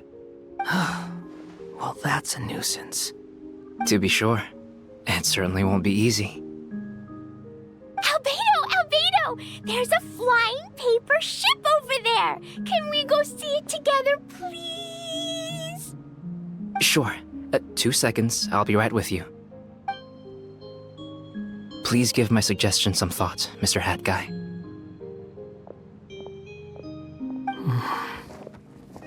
Hat Guy, I'm back! Huh? What were you guys talking about? Nothing. Huh. Okay then. Let's go join the others. Everyone's going to check out the new origami ship. All right, I'll be right there. Why would I be? Do I strike you as someone who cares about other people's issues?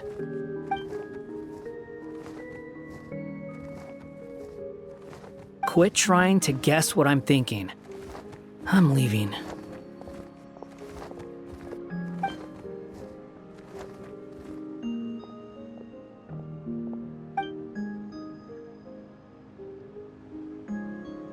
Aww, what a lovely little boat! The forest fairy helped us make it.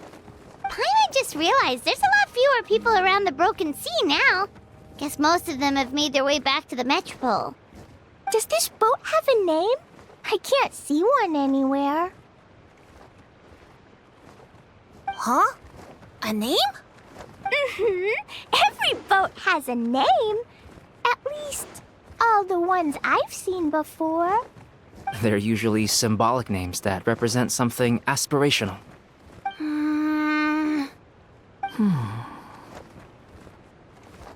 Let's go with the Durin. Huh?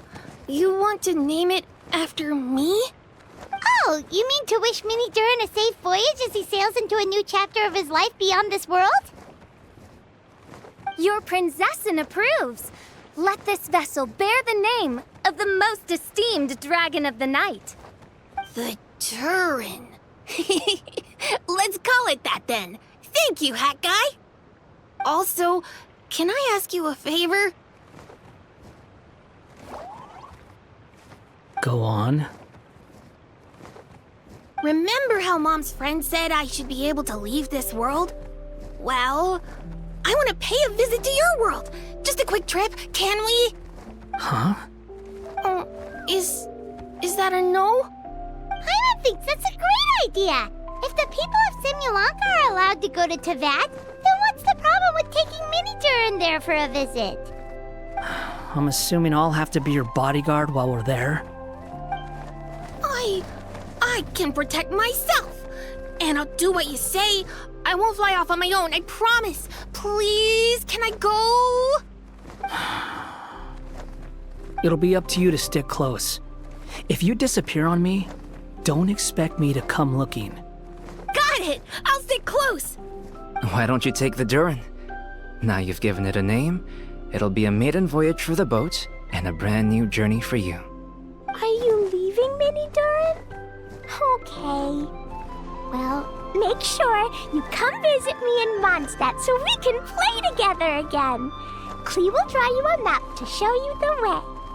Though our time together has been as fleeting as a ray of light in the depths of the long night, the Immonokreich will welcome you with the grandest of music ceremonies on the occasion of our next reunion. As surely as the stars in the sky watch over us, we shall meet again.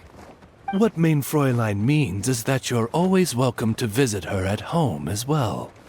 Cool! Ah, I have so many new friends now! I'm so happy! Are you done yet? If you want to leave, then get over here.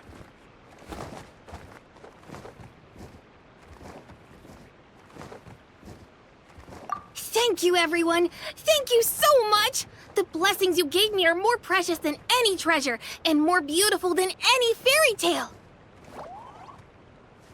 Next time, it will be my turn to make your wishes come true!